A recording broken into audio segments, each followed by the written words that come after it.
And we are officially live. So this is Give the World Light, written by yours truly. And this was written in 2013. See, my phone is letting me know that I am going live. This was written in 2013.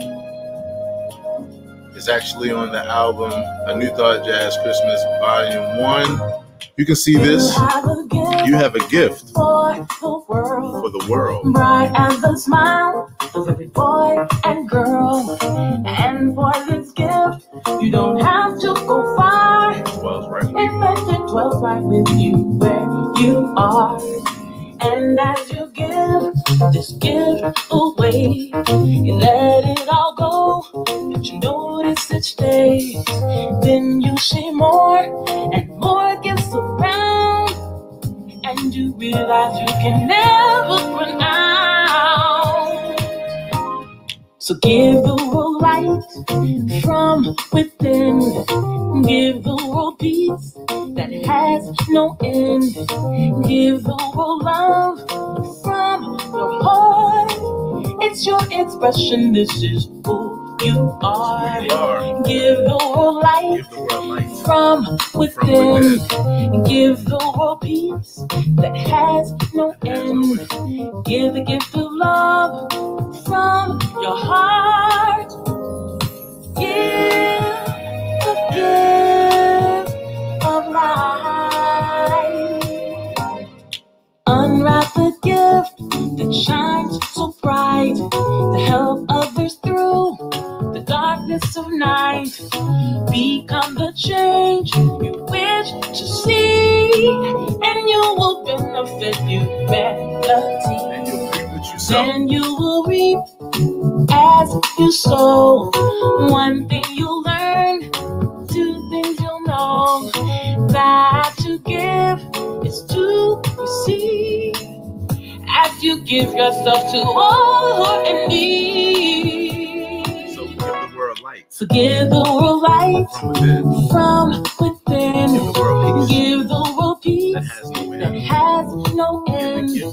Give the world love from your heart. It's your expression, this is who you are. Give the world light from within. Give the world peace that has no end. Give a gift of love from your heart. Give the gift of life. Give the gift of life. Give the gift of life. Give the gift of life. Take it up. So give the world light from within. Give the world peace that has no end. Give the world love from your heart. It's your expression, this is who you are. Give the world light from within. Give the world peace that has no end. Give the gift of love from your heart. Give the gift of life. Give the world light from within. Give the world peace that has no end. Give the world love from your heart. It's your expression, this is who you are. Give the world light from within. Give the world peace that has no end. Give the gift of love from your heart. Give the gift of life. Give the gift of life. Thanks to Leland. Good morning. Thank you. Give the gift of life.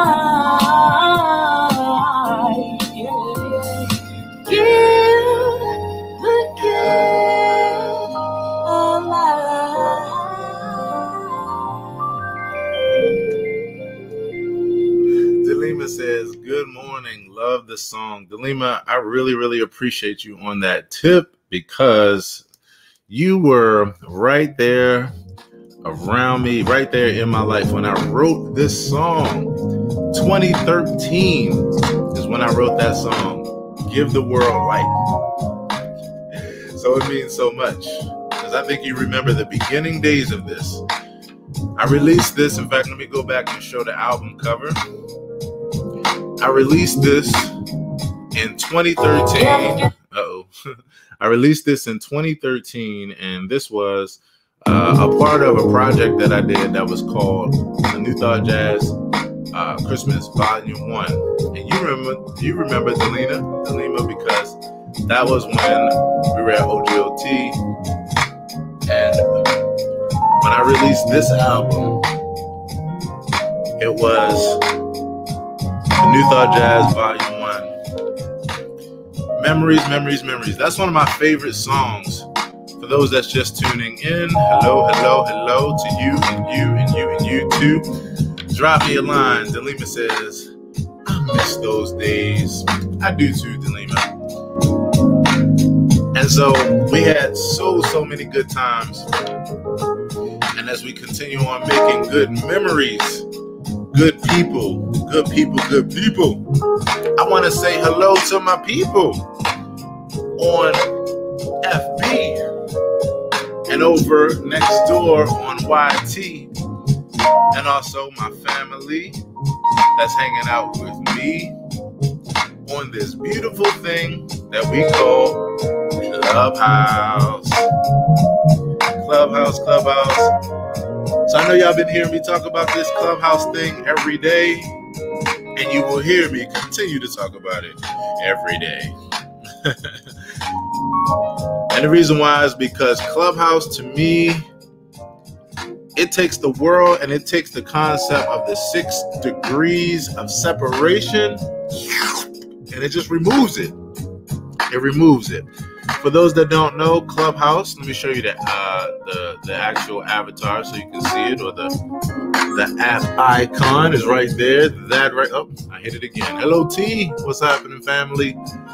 That right there is Clubhouse, the little icon with the guy with the nice fro there. That is Bomani X. Cool guy, he's a guitar player, and his picture happened to be chosen for this app. But if you don't know what Clubhouse is, you're about to find out, because I'm going to be talking about this until I can't talk no more. Real talk. Clubhouse is an all-audio app. Really, all it is being on the phone with other people. We're literally just hanging out on the phone on the biggest 3-way call known to mankind. But the thing about this app is that, okay, if you can imagine this is Facebook for all my Facebookers. You know how you have your timeline where you have your different posts from each of your friends? So this is the timeline in Clubhouse, and it's called the hallway. And in this hallway, each post is a conversation with anywhere from 4 people in it, like right now in this conversation, which you'll start to see more people pour in, and that number will increase to, like, if you look at the next conversation, it's a welcome to Clubhouse with 459 people in it right now talking. After that, you got a morning meditation room with 283 people in there talking. You got another room that's called Gain 200 plus follow. You got the bullshit follow for follow room. Yeah, I called it bullshit because, you know, on every app you got bullshit happening. So this is like one of those rooms where it's just about following and follow for follow. It's some bullshit. But it's 539 people in there right now. Now here's what I'm doing. I'm going to show y'all something I can do. I'm going to swipe to hide this room. Why? Because I don't give a shit about follow for follow rooms. What I care about are rooms and experiences where people are really giving good stuff. This next thing is called the Real Estate Coffee Cafe. And in the Real Estate Coffee Cafe, people are talking about crushing mortgages. There's 116 people in there talking right now. Another one, Morning Inspiration, there's 104 people in there. And so you can drop into any one of these conversations and just be a part of the conversation. You can either just listen in if you like to listen in passively, Or you can hang out and you can come up on stage, as they call it. This is where I am. And you can hang out and have some good conversation. And so it's an amazing app.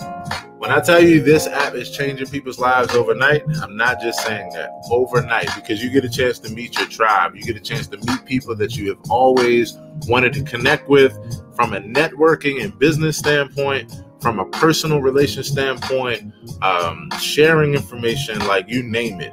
It's here on Clubhouse, and you get a chance to start these conversations. So what I did was at the top of December, when I was told about this app, I was like, oh, I realized exactly what this is.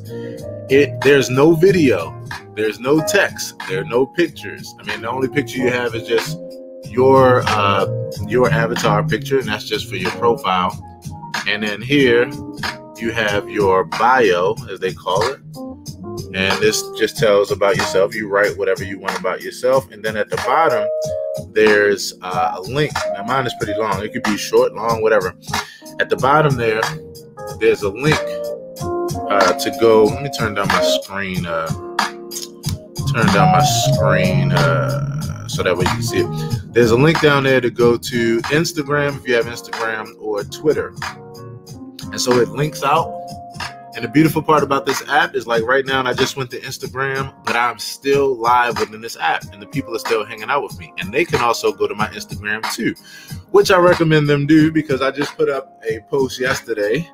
If you guys get a chance to check out my first Instagram post, it is a video of me with the biggest oak tree I have ever seen in my long-legged life. Yeah, I got long legs. I'm 6'1". It's the biggest oak tree I've ever seen. But again, the beauty of this app is that you can go experience. You can go to Facebook. You can go to Instagram. You can go everywhere else and still be right on this app and still be experiencing this live experience. So this is changing people's lives overnight. I highly, highly advise you. See how people are dropping in the conversation. I want to say good morning to Tanya and T, Clarissa and Marcy. And in a few minutes, you'll see we'll all be chopping up together, hanging out. I also want to say good morning to all my FB Live folk. Michael says, good morning, Michael. How you doing, fam? David Tisdale, double dipping. David is over here, too. That's the brother T that's hanging out here with me. David, what's up, homie? Again, see, this is what the cool part about this app for everybody that's here. You get a chance to experience it in multiple ways.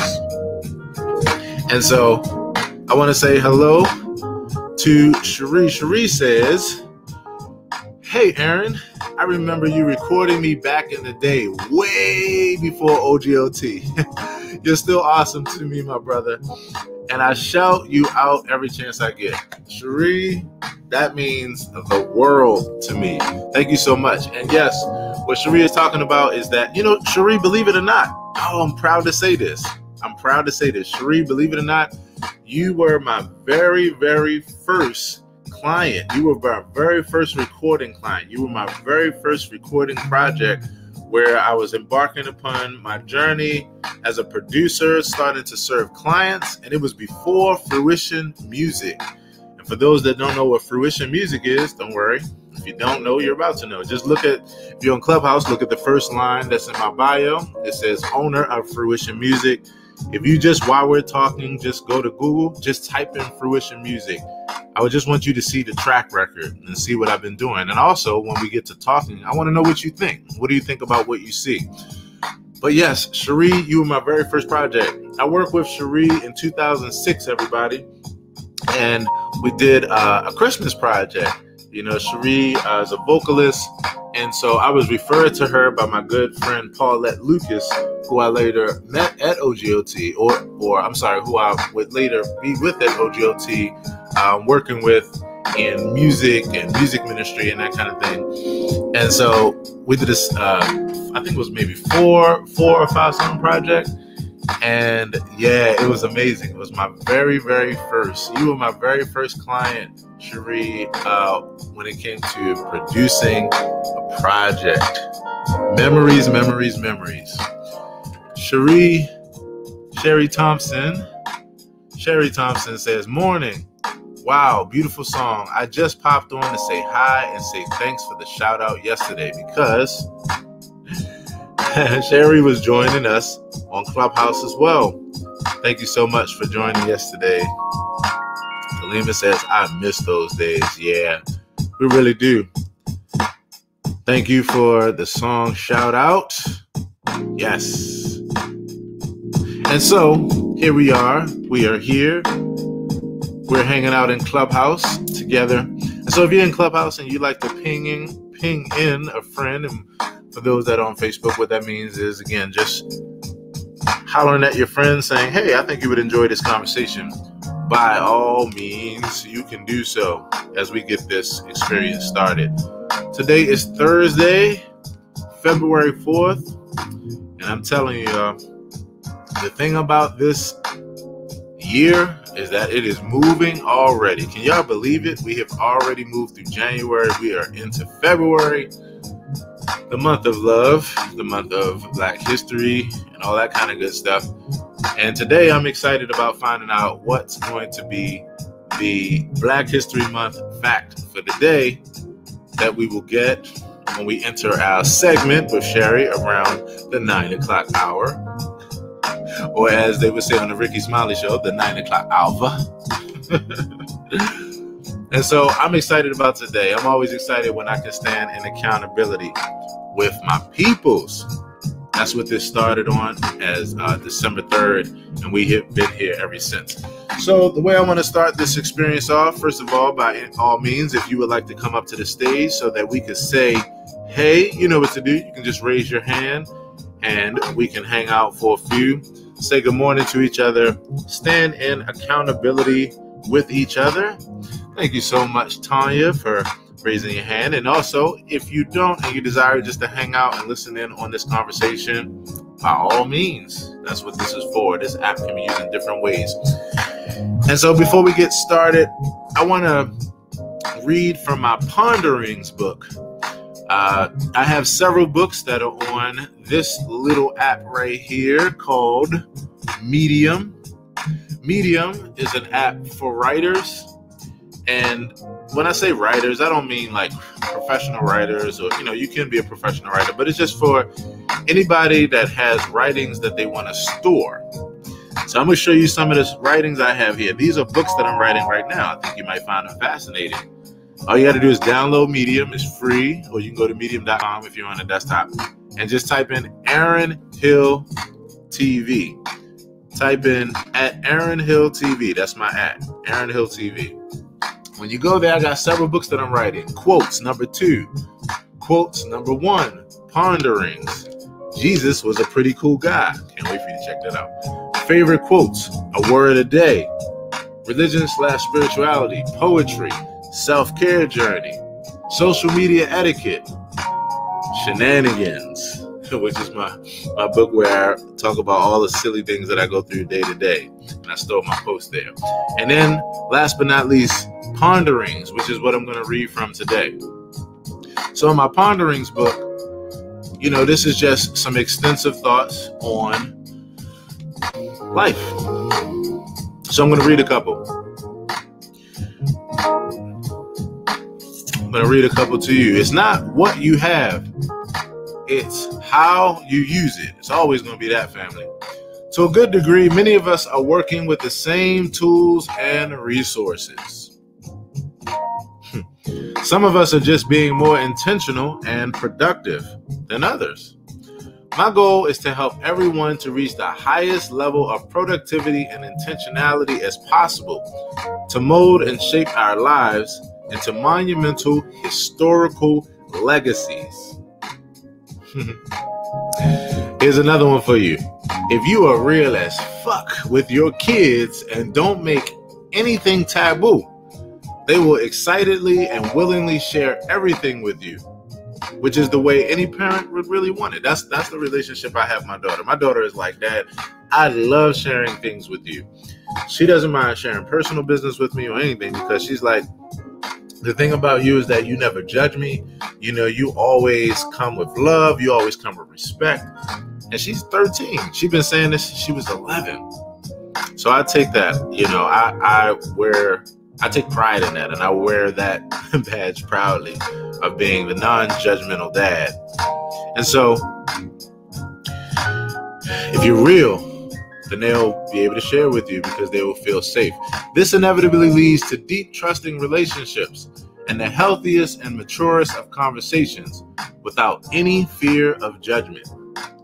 This is different than past generations where most things were hush hush and off limits conversationally. We don't talk about that. We don't talk about that. That was never a successful method for raising or teaching children. The statistics prove it. We were just too stuck in our ways to look at the obvious evidence. All right. Now, here's one for you. I wrote this. I want to say, really, I wrote this during these times of the orange guy that we had in our office not too long ago. We don't accept dishonest liars. Think about this. Think about this very, very, very, very deeply. We don't accept dishonest liars. We only accept honest ones who don't give a fuck that you know without the shadow of a doubt that they're liars. Take a minute to let that sink in. Here's another one for you. I no longer feel that it's okay to call someone else out for their BS unless you can honestly say that you're acknowledging and working on your own. Period. And acting like you don't have any is even more unacceptable. Here's another one, and then we'll jump into having convo with my fam here on Facebook. You are responsible for what you are responsible for and not for what you're not.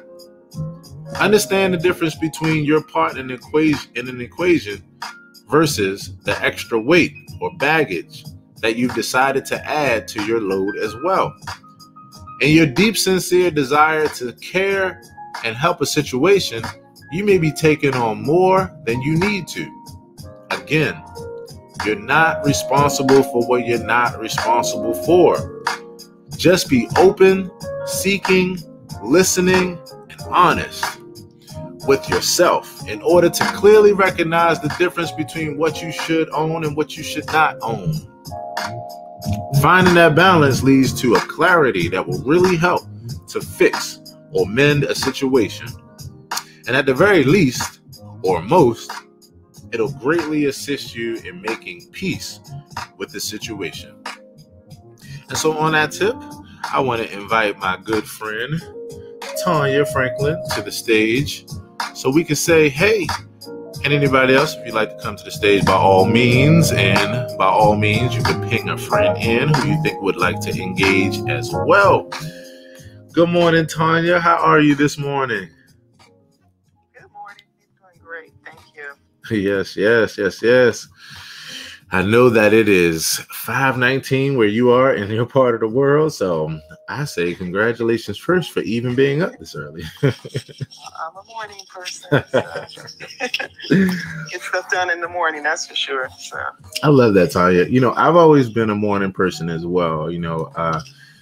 I've always found that, getting up in the morning allows me to get like a jump start on my day in a pretty amazing way. And it also gives me the opportunity to get on things while the rest of the world is still asleep. Do you find that same thing as well? Oh, yeah. I'm more alert. I can just be uninterrupted and then feel pretty good because I got some things off the checklist, right? Right. I definitely feel you on that. What's a normal wake up time for you in the morning? Are you a 5 a.m.? Are you 6 under normal conditions? Because usually around 5. I pop up at around 4, but I don't get up. I wish I could sleep a little longer than that, but because I don't even go to bed early, so I got you right. But yeah, usually I'm kind of popping up at 5. Right. So. I'm the same way. I'm both an early bird and a night owl at the same time. At times. Well, I'm not too productive when it's past 10 o'clock. So even though I may still be up doing stuff, I'm not as efficient. Let's say that. Yeah, I definitely feel you on that, you know. So, you know, I had during this quarantine time, especially in 2020, you know, I allowed myself to flow. You know, I didn't beat myself up too much about my flow. I kind of, you know, it's my palm tree philosophy. It was bending with the changing winds, you know, so that I can, you know, flow with the way things were and just, you know, be able to, you know, absorb the tension, absorb like the changing of things. I mean, when the entire rug has been, you know, pulled from under you and pulled also from under, you know, other things that you connect with, whether it's jobs, whether it's, you know, other engagements of people, or in my case, gigs, you know, as well, and that kind of thing. You know, I was like, you know what, this is going to be a year of flow. You know, I'm going to have my rituals. I'm going to have those kind of things, but I'm going to really be easy. You know, I'm going to really, really be easy. So what that meant at some point in time was going to bed at 2 o'clock in the morning consistently and 4. And I was like, okay, this is like, got to reel this in now. Got to reel this in. And so, you know, this morning show, believe it or not, was actually a major part of the reeling in. You know, I said, you know, I was going to bring it in. RC Holmes, what's up, family? I said I was going to bring it in, and I was going to allow myself to use this app in order for me to get back on track. You know, so December 3rd, I was convinced by my good friend Sherry Goodall to take a look at this app. And as soon as I heard about it, the first 30 seconds, I was like, say no more, say no more, say no more, say no more. I see exactly what this is.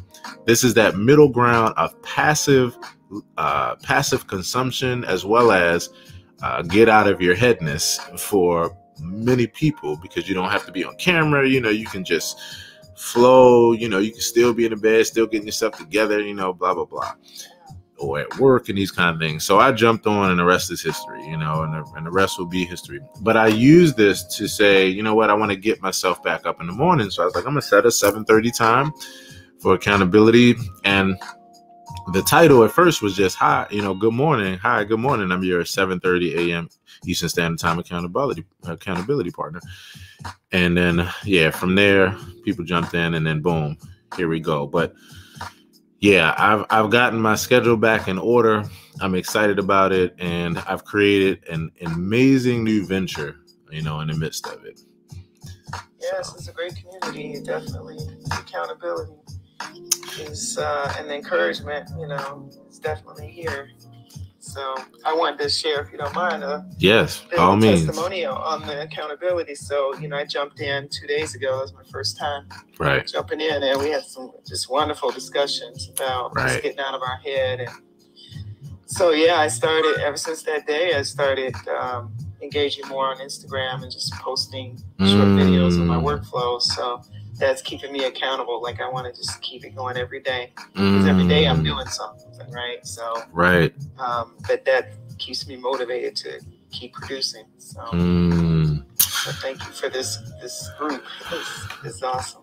Yes, no doubt. You know, it always means a lot to me where I can do something that benefits other people. You know, my motto in life is, if I can help somebody, then my living isn't in vain, from the great Mahalia Jackson lyric. And I always say, since I already know that my living isn't in vain, I'll just spend my time helping people, you know? And so I try to use everything I am and everything that I have in order to help others. And so I'm just so glad that this is a helpful effort to others, because OMG, Tanya, if I was to, we would be sitting here for the next 2 hours alone talking. If I was to tell you the testimonial that you just said, if I were to tell you all the testimonials on top of that, that people have gone on to create new businesses. People have met people that they've gone on to do ventures with, or, you know, supported or found out that they have a lot in common with.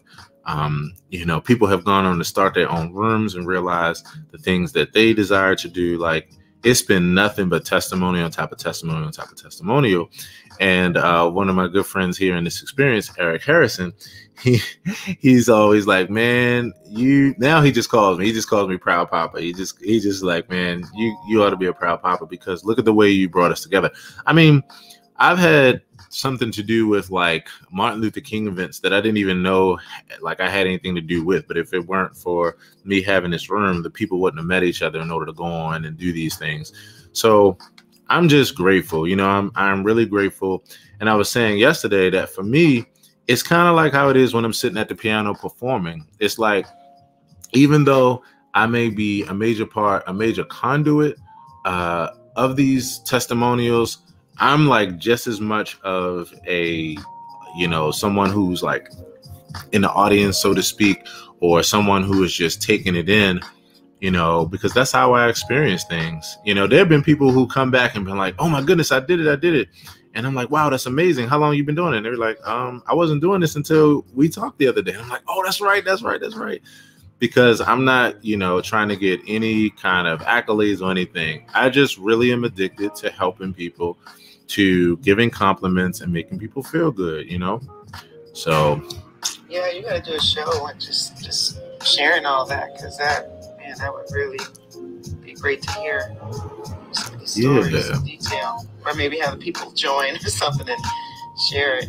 That'd be awesome. Yeah, no doubt. So, you know, one of the things that when starting this experience, it was about, you know, finding out from people what we can stand in accountability with. And I love the fact that, you know, in doing that with you, it's turned into something that now you've started to be consistent with. You know, this is exciting.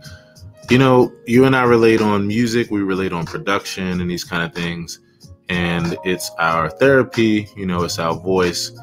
I'm excited about 2021 for you. I really think that this year is going to be special for you, you know, because I think that, you know, we're moving through life, things go deeper for us, you know, the deeper we go in life. And so musically, that it comes out, you know, in a deeper way.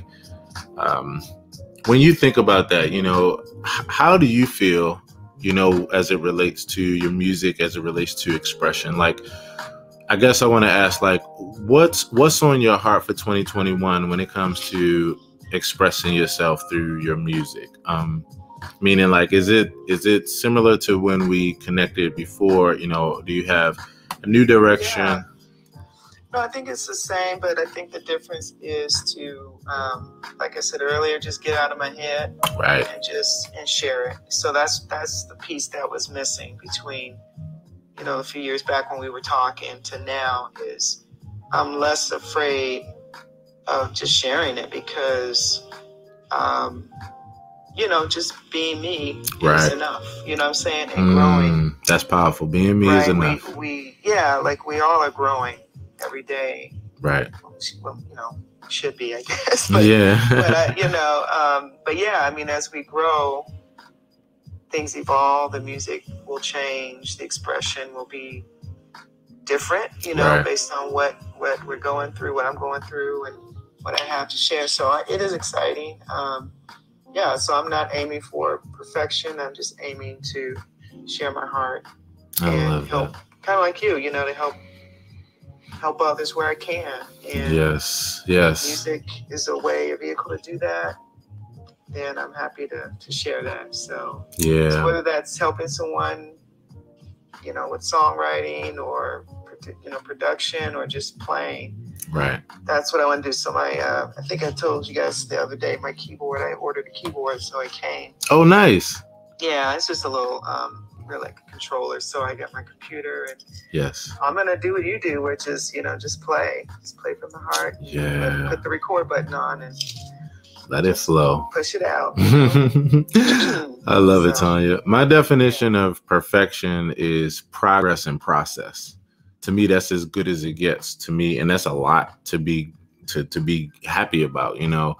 Say that again. My definition of perfection is progress and process. Oh, nice. Okay. Yeah. And so, you know, and I say that because, you know, it's one of those things where I talk about the snapshot. I talk about taking pictures. It's like if we waited until we felt things were perfect to take a picture, we'd have no pictures of ourselves. Like at all. The thing about pictures is that they show our process, they show who we are. And the thing is, we celebrate that. And so I think the most important thing is learning to celebrate your process and your progress.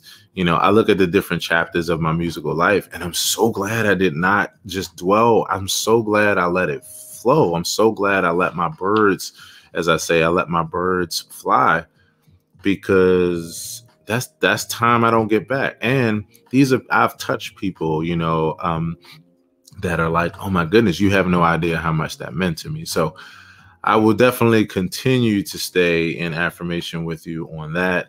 And it's just good to hear from you. It's good to hear from you. And it's good to be able to be a part of your life in this way. So much, much, much love to you, Tanya. Thank you. Thank you. Yes. No doubt. No doubt. Yes. I want to also say hello to my FB audience again. Larry Powers, my cousin. Good morning, fam. How are you today? I hope that you're doing well this morning. Man, we got to catch up, cuz.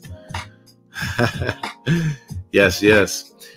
Delia T, good to hang out with you. If you'd like to come to the stage, by all means, you know what to do. You can raise your hand and we will chop it up, see how you're doing. And if not, if you're at work, taking over the world, devising a plan to take over the world, always mess with the brother T on that, then by all means, you know what you can do. I also want to say hello to Eve. Thank you for stopping by.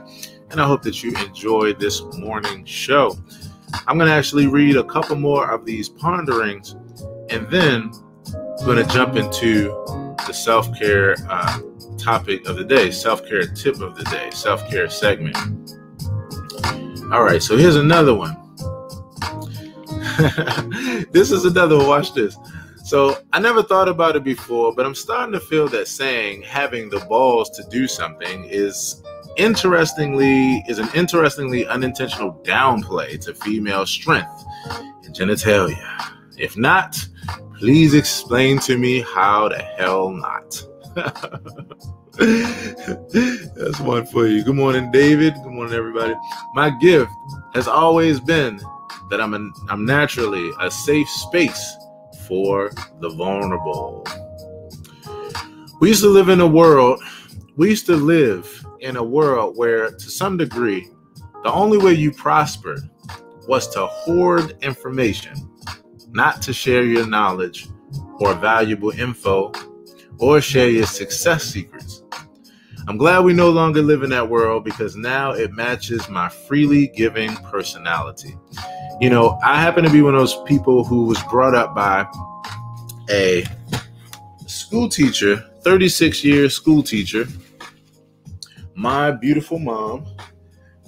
And so my mom helped me to not deal with insecurity. And the way she did that is that I was brought up where education and exposure were very important to my mom. Most people, when I tell them my story, one of the things I'm most proud about is to tell you that my mom, not only when I was born, as soon as I could see the things around me and recognize objects and shapes and these kind of things, I was looking at words already, because my mother labeled everything in the house. She made it an experiential environment right from the very beginning. And I was so grateful for that, because what it did was it allowed me to learn at such an early level. My cousin, Larry, you know about that, bro. You remember those days. In fact, Larry, remember the days, man, when you would see me, we would roll up, we go into family's house and that kind of thing. And I was the kid that was in the back seat with 20 books on one side, 20 books on the other side. And the reason why is because my mom had me reading and she had me exploring. So that became my fun. I never knew that I was like learning or that it was education. This was my form of fun. So what I realized is that it really catered to me not being an insecure individual, especially when it comes to information. One of my biggest mottos in life is what I know, you know. And what I mean by that is if there's anything that I can share that will help you on your journey, any knowledge, any information that I have, I freely give. To the point where it's one of the number one things that I quote unquote brag about when it comes to myself. And I say brag because I think giving is a good thing to talk about. And I'm proud, that it's that way. So I realized that many people who have that kind of mindset where they don't want to share knowledge, they don't want to share information, it's because of the fact that the insecurity is there. This insecurity that there's not enough to go around, this insecurity that, someone else will take my idea and then there won't be enough for me. And this is one of those type of attitudes that I realized this is insecurity that in many ways, the breeding ground of that is a lack of exposure or education in certain ways. When we feel like there's a lack, I never feel like there's a lack. And I want to encourage someone with that. No matter what you do, no matter what you have, no matter what you share, first of all, people will not be able to do the things that you do in the way that you do them. Like, stop tripping. I've had a couple conversations in the last couple of days where people, was with helping people out with their brand and that kind of thing, because I'm a creative brand strategist. And so, one of the biggest things that came up was like, I was looking at this and, I see people are taking my idea and I'm like, you know what? So here's the thing. First of all, you're spending too much time focused on others. I'm a person, I say this proudly, I specialize in not being able to tell you the evening news of what's going on around me with other people. I specialize in not knowing because of the fact that it doesn't matter. What matters most is what I'm facing. What matters most is what I'm dealing with. What matters most is what I'm doing, who I'm here to help, who the people are that's going to be touched by my gift and my craft. That's it. Or my information or whatever. Even when it comes to this radio show, there are people that are like, hey, did you realize that such and such was hanging out in the audience? Like, that's a person that is a radio show host and I see they're copying your thing. I'm like, I don't give a fuck. In fact, that's actually a compliment to me. And I don't care because my people are here. When I created my company, Fruition Music, there were other people that were out there doing a similar thing. But to this day, the people that are my clients and my customers and the people that are fans of I've tried to tell them to go elsewhere. And they're like, nah, we don't want to. We don't want to. And I'm just saying that to say, it's something that's really, really important to remember. Put your blinders on and worry about just what you're doing and no one else. So on that tip, I want to invite anyone up to the stage. Yeah. I want to invite anyone up to the stage who would like, if you'd like to share in that, if you can relate in any way. Tanya, what you think about that? This is something that's on my mind regularly. Oh, yeah, definitely. There's enough room for everybody. So. There's enough for everybody. Yeah, I mean, again, if you just be you, there's no one else but you, like you. That's it. Even if it may seem to be the same or whatnot, or you still have a different spin on it, flavor. Mm-hmm. It's liberating, right? It's liberating. It really is. And yeah, I mean, that whole mentality of giving and sharing, you just can't go wrong. Right. You can't go wrong. It comes back. I totally agree. My life is such a testimony of that because, I've never had any kind of loss. I've never, felt any kind of lack. I've never, whether it was from business to personal, just didn't deal with it. Just didn't deal. And it was just because of the fact that I stayed focused. So stay focused, people. Stay focused. So in this next segment, we're going to share. I'm going to actually share something. Let's see if I can. All right, there we go. All right. So let's see if I can see if I can count this down. So I'm getting ready to put up a new post on my Instagram, and you will see this new post in, let's see, 10, 9, 8, 7, where's the post? 6, 5, 4, 3, 2, 1, and it's there. So this post, one of the newest aspects of this show is our self-care segment.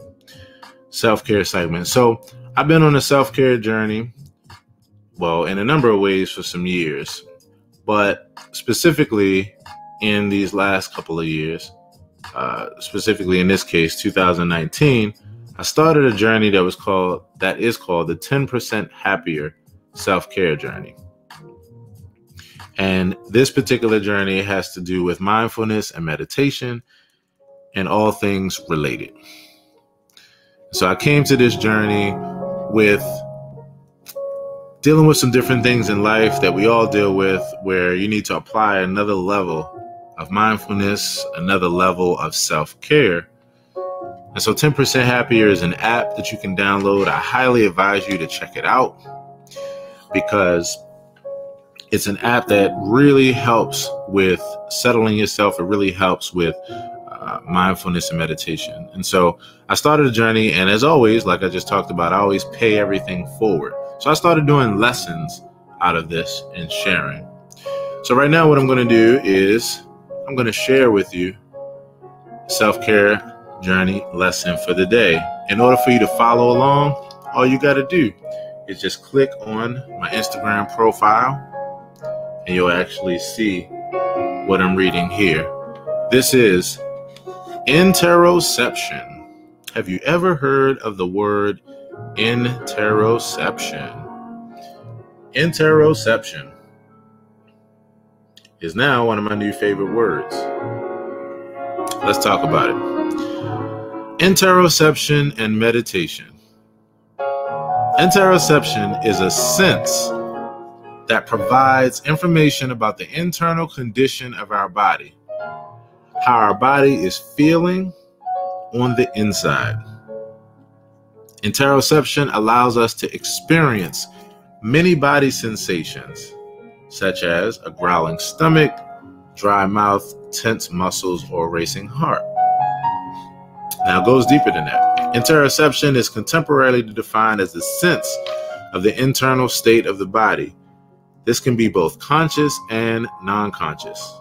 It encompasses the brain's process of integrating signals relayed from the body into specific sub-regions like the brainstem, thalamus, insula.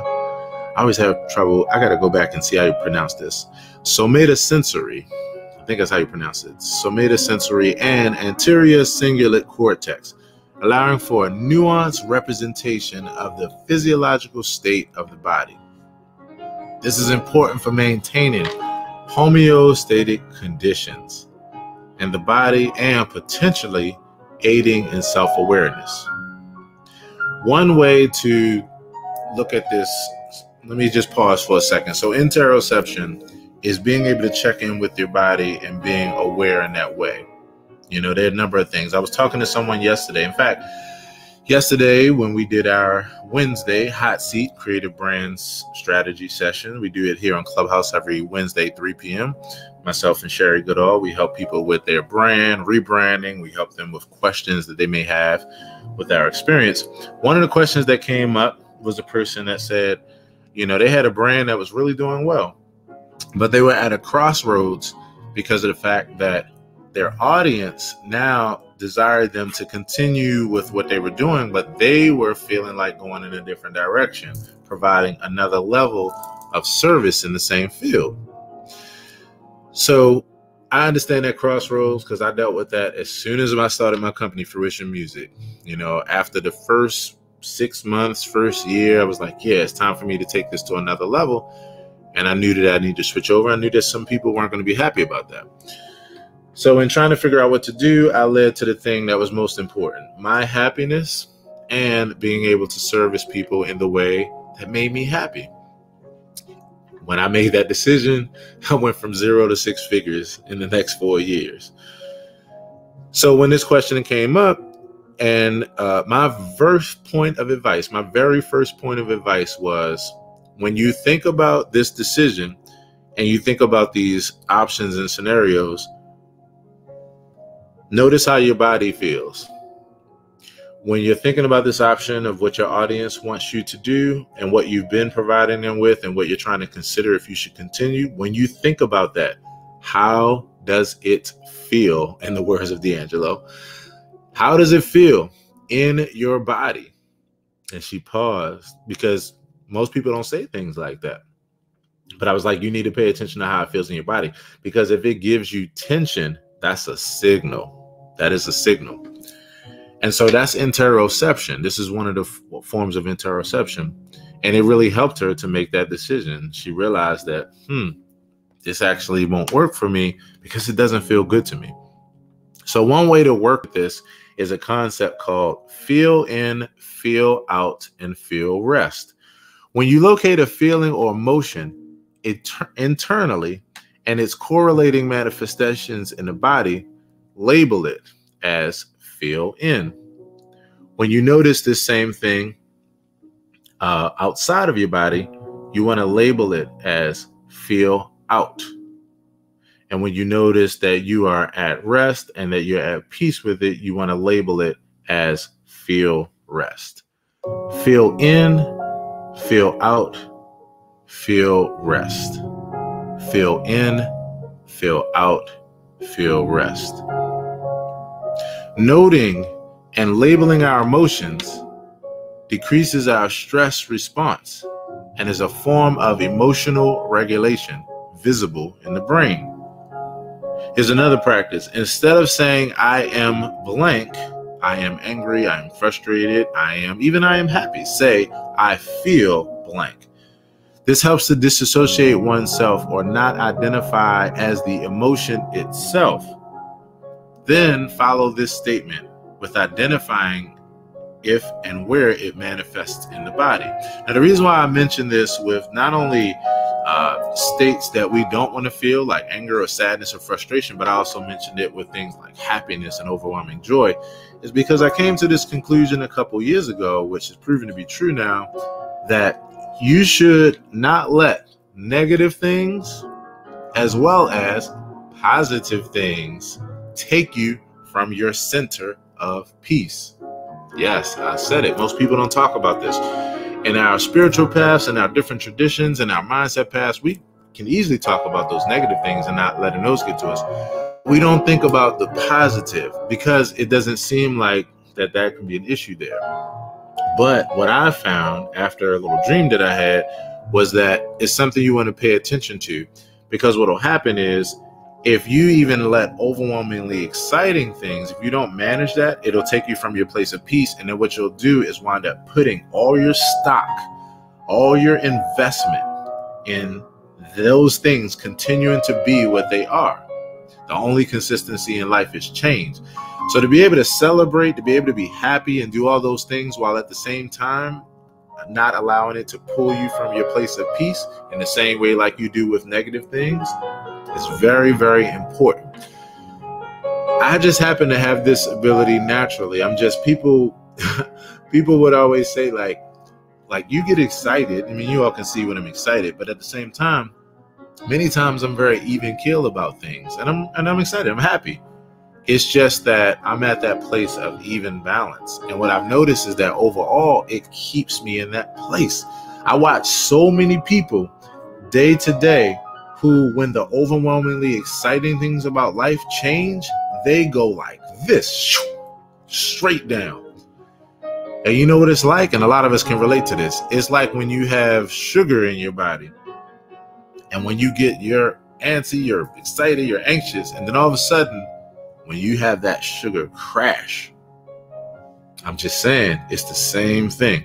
So pay attention to that. And once again, interoception is being in touch with the body in that way. So I hope that you enjoyed that. This is the self-care journey of the day, self-care segment. And 2 final things, and we'll jump back into the convo. Number 1, this self-care journey is something that I do and that we do in fuller elaboration every Sunday, 9 a.m. to 11 a.m. in my experience that's called the 5M Fellowship here on Clubhouse as well as on FBYT. 5M Fellowship is music, movement, meditation, mindfulness, and mantra. It's a 2-hour experience where we hang out, check in, we do some meditation. I chop it up about a self-care topic like this, and we dig into it for the duration of that entire experience. So I wanted to bring that segment here to be able to get us in some self-care. And then also the music that you're hearing in the background is yours truly. This is The Serenade. Volume 12 is where this where this song comes from. And this song is called Breath of Life. It's a meditation that I wrote, a piano meditation, Breath of Life. If you want to continue to experience this meditation, all you got to do if you're on Clubhouse is just hit my Instagram bio and you're going to see the meditation right there. It's on the album called The Serenade Volume 12. You can add that to whatever your streaming service of choice is, whatever your favorite streaming service is where you're already listening to your music. And so that's today's self-care journey and self-care segment. I hope that you enjoyed that. I want to do a quick refresh. I want to say hello to everybody here once again that's hanging out with me here on this beautiful app that we call Clubhouse. Let me show Clubhouse again to all my FB peeps. Clubhouse, see my peeps, see my peeps. And I also want to refresh the room. I want to say hello to Sherry Goodall, who is here right now. Let's see. And Missy, what's happening, Missy? Missy says, I'm going to also read some FB comments. Missy says, you better speak, Dr. AP. That makes me feel so good. You better put that mind, spirit, and degree to use. I so appreciate that. D-Love Harrison says, good morning, King. Good morning, D-Love. How are you today? Cammy Cam says, is LT in the room? I love it. LT is not here yet. In fact, I just pinged her in. So LT is 3 hours early. So, she may be getting her morning started, but you'll probably definitely see her very soon. LT is one of our favorite people. She says, if LT is in the room, can you tell her Cam said hi from YouTube? We'll definitely do that, Cam. We'll definitely do that when she comes in. And thank you so much for hanging out. And so on that tip, everybody here in Clubhouse, I want to refresh the room, say hello.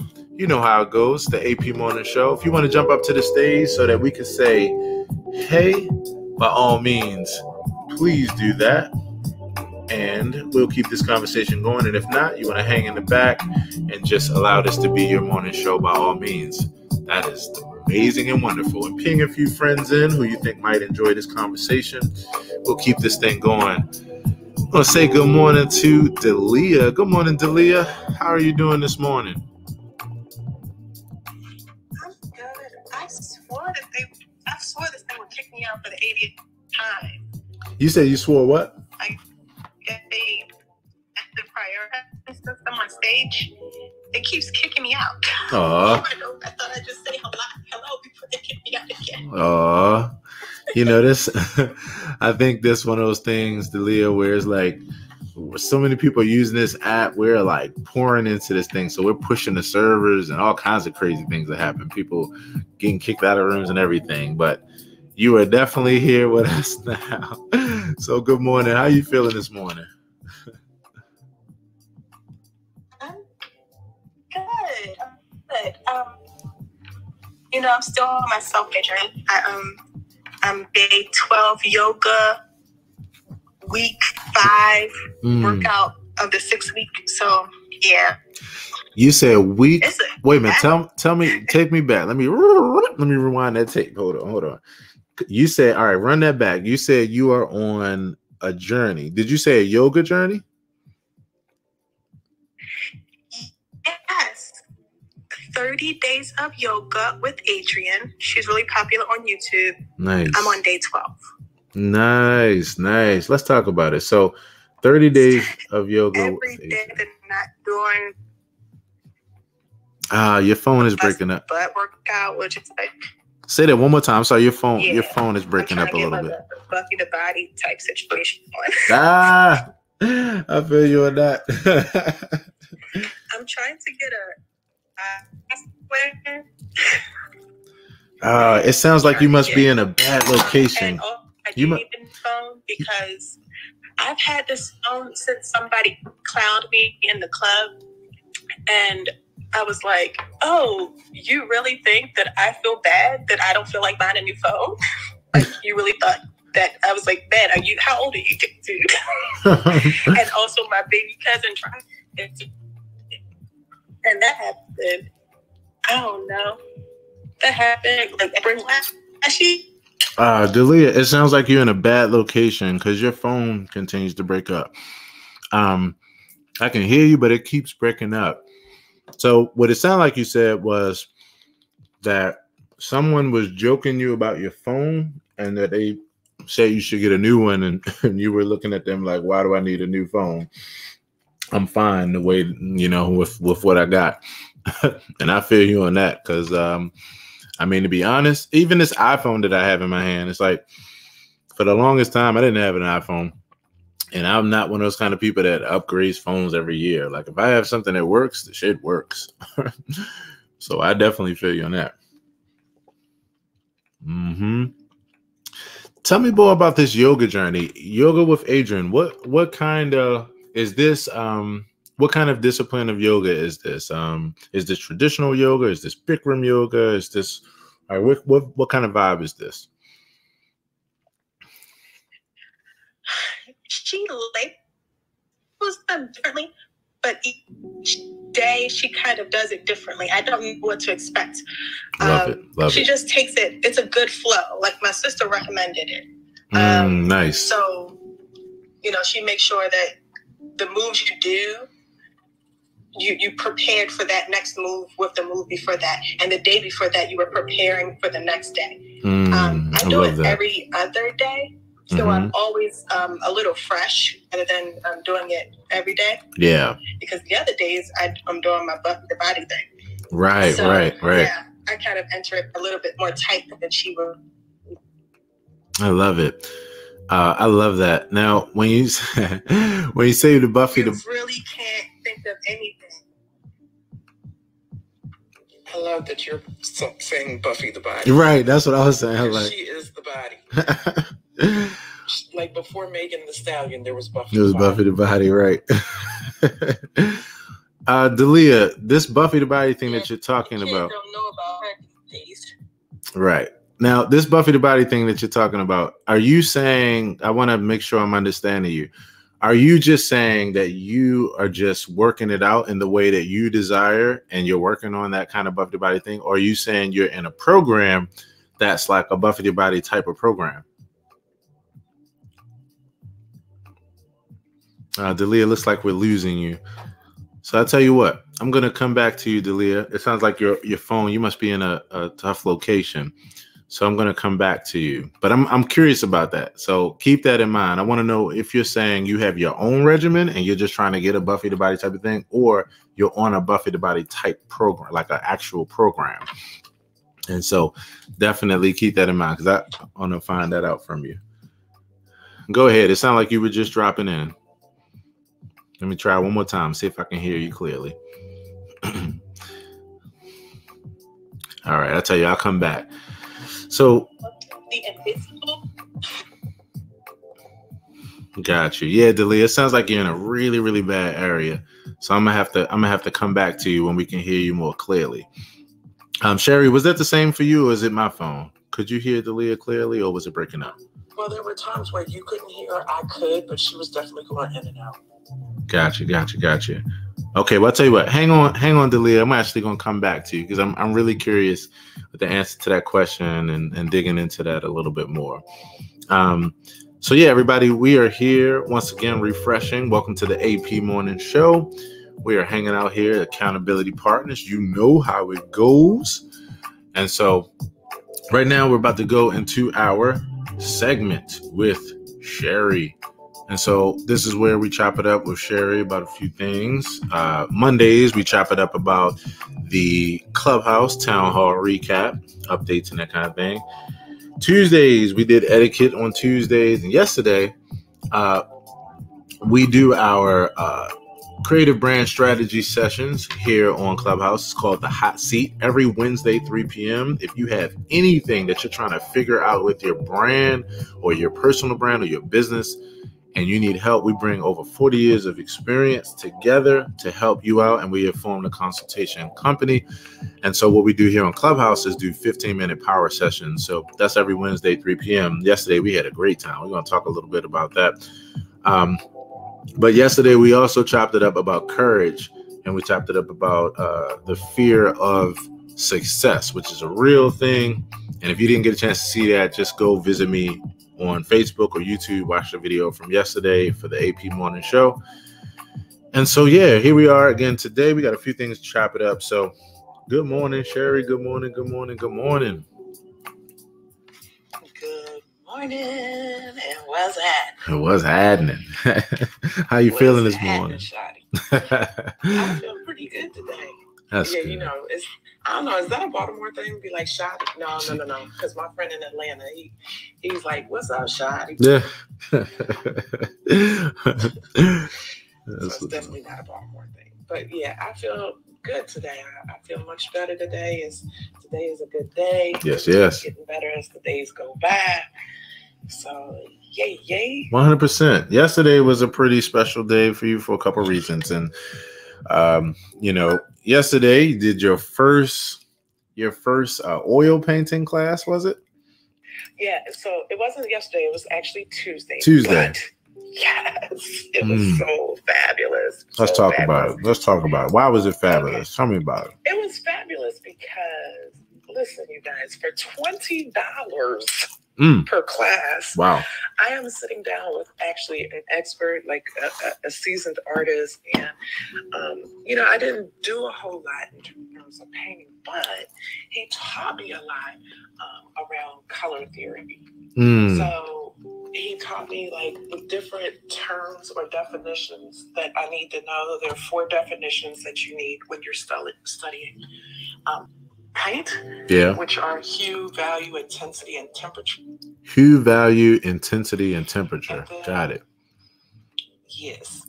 Hue, value, intensity, and temperature. And he's one of these guys that wants to teach you like the very basics. So he taught me, which I remember some from high school were primary colors versus secondary colors. Right. But in his class, you're not allowed to even bring secondary colors in.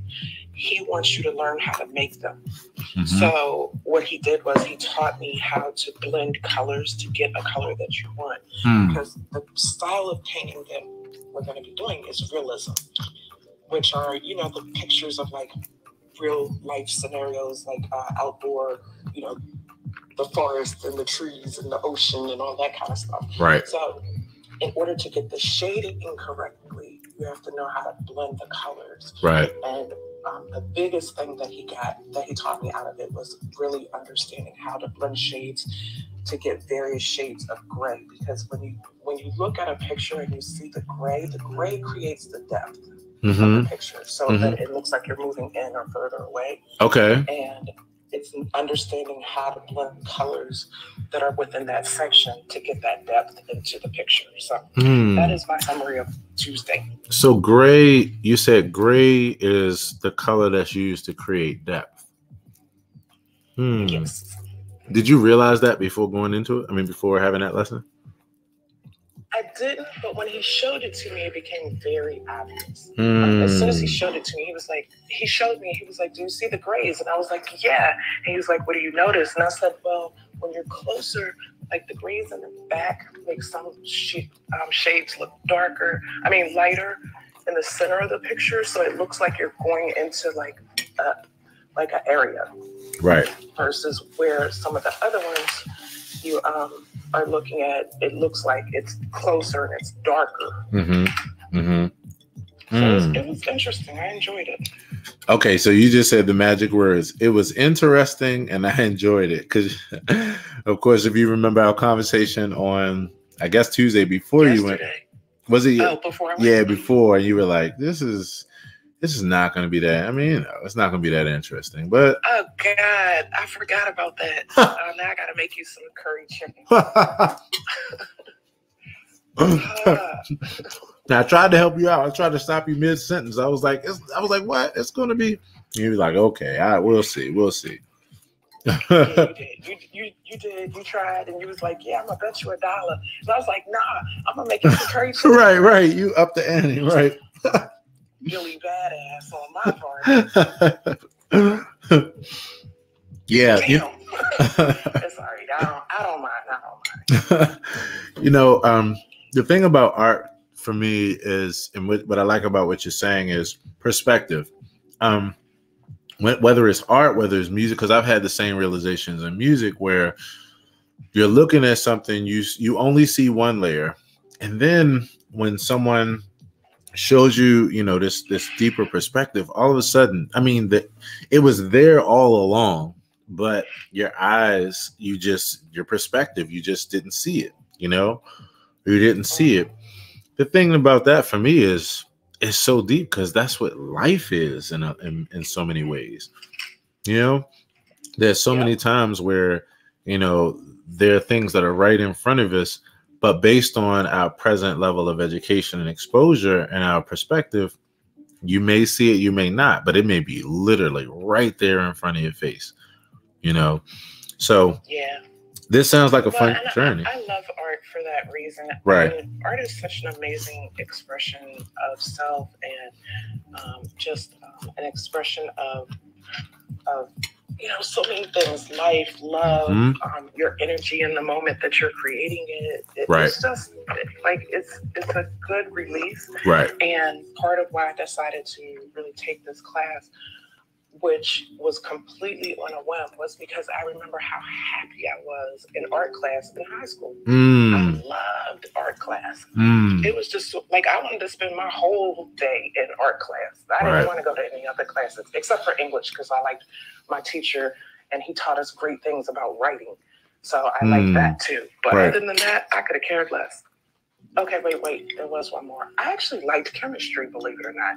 Yeah? Yeah, I did. Because I was a science guy too.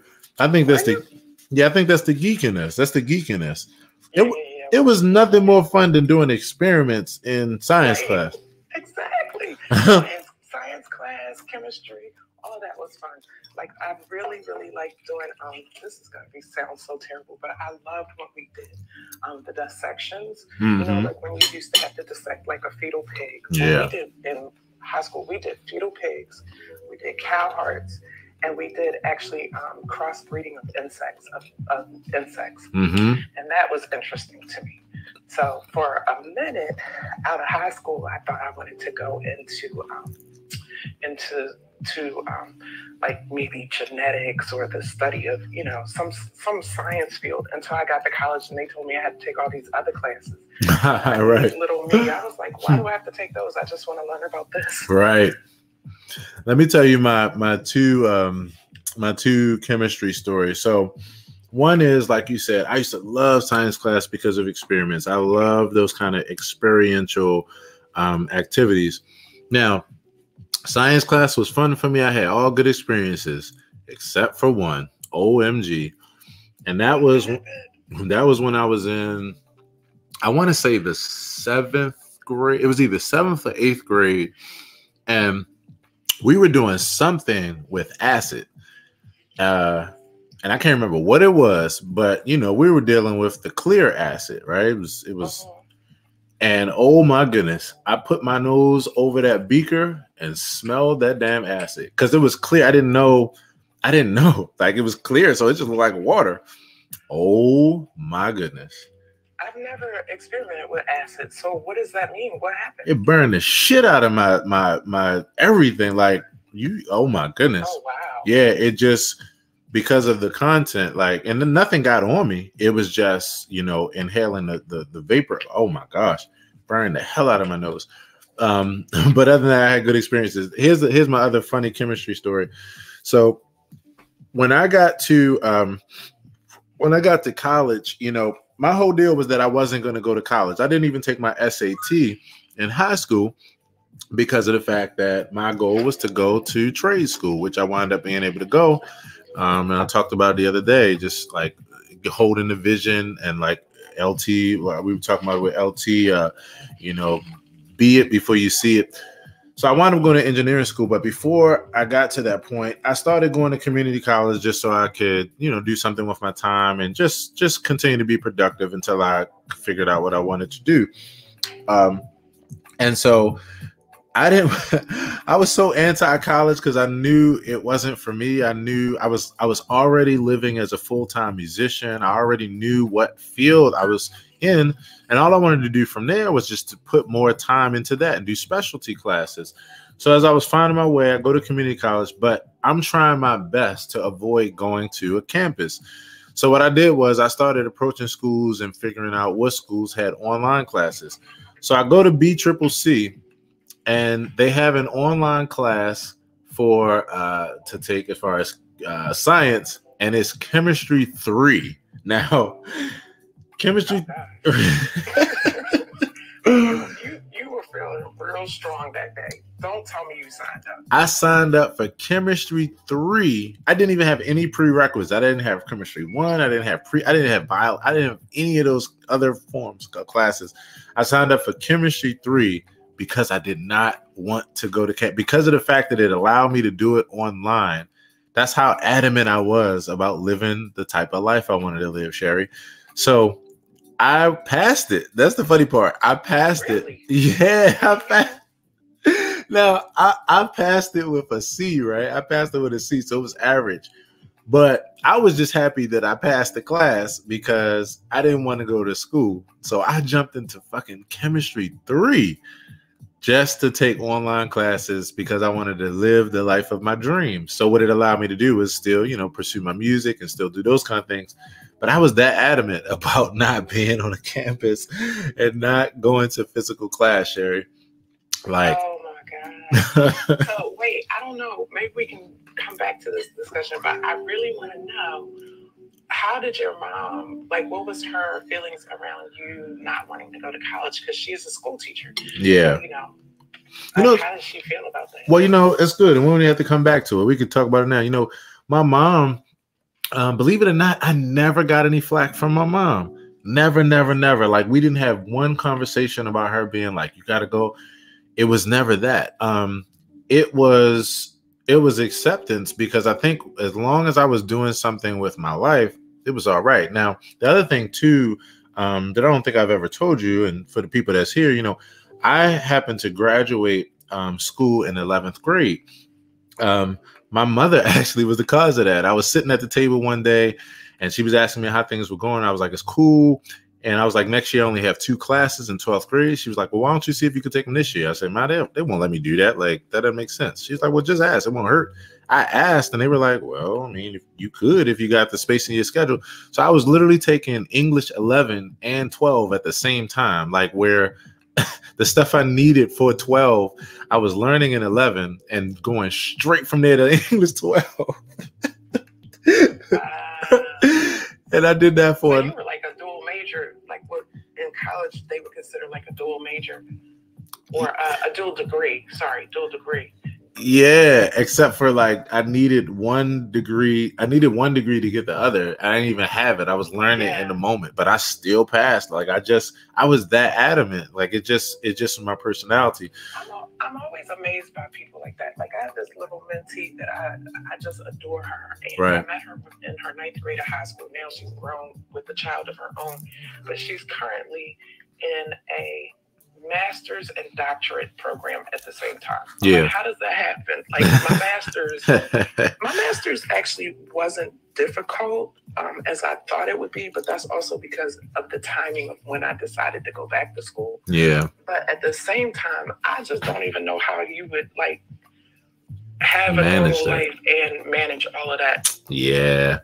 I tell you, it's something. But my mom supported me for a couple of reasons. And she was going through some things at that time, too. And I was living I had a job at that time already. So I already had a job when I was 15 and kept working from there. So I was on the right track. And then I was I desired to go to trade school, you know, and so she saw me doing positive things. So she didn't sweat me not going to college. And I really thank her for that, because thanks, Mom. If you're watching on FB Live, thank you. Because that was what I needed. I needed to be able to find my way in that way. I want to do a quick refresh. I want to let everybody know that I see you, that we see you. I want to say hello again to Eve. Thank you so much, Eve, for hanging out, and welcome to Clubhouse. You see, this is your first week here. You got your party hat, and much love to you. Thank you so much for hanging out. The good brother, Ken Briscoe, Auntie G, True for Life. Sherry Thompson, it's so good. Sherry, I did not know yesterday when I was shouting you out, I did not know that was the Sherry I was talking about until at the end when I clicked on your profile and looked up closely. It is so good to have you here. OMG. The good brother Meyer, Missy, and T, and of course Amber Delia. And so if you want to come up to the stage, by all means, anybody who wants to come up to the stage, our only goal with the AP show is to say, hey, continue to stand in accountability and affirmation with you on your life and your goals and that kind of thing, and just continue to do what we do here. So right now we're in the segment with Sherry. Segment with Sherry is where we chop it up about a few different things. We've been talking about college life. We've been talking about science life and being geeks and into chemistry and all these good things. And next we're going to jump into, we got two more pieces with this segment. One is our Black History fact of the day. And we try to bring, Sherry's been bringing Black History facts that we are not mostly familiar with, you know, ones that aren't talked about as much, and highlighting those. And before you came in, Sherry, I was also talking about our hot seat yesterday and just how well it went, how much fun we had helping people. So, yeah. Yeah, yesterday was, again, it was just absolute fire. It really left me thinking way into the night about, you know, who we are helping and how we can service people. I think the best part about Clubhouse is being able to help people and really be authentic with it. And yeah, I'm so over these rooms that are like, yeah, let me teach you how to make $1 million, and right, go buy my course and sign up. And that's not what Clubhouse is. And I just hate when people assume to use any social media platform the same way as you use every other platform, because each of them were created for different features and different aspects, and they each have their own culture. Right. 100%. Earlier in this show, for the self-care journey segment, I talked about interoception and what that means as far as being able to pay attention to your body. My favorite part from yesterday, again, for those that don't know, Sherry and I, every Wednesday, 3 p.m., we do a room here on Clubhouse called The Hot Seat, Creative Brand Strategy Sessions.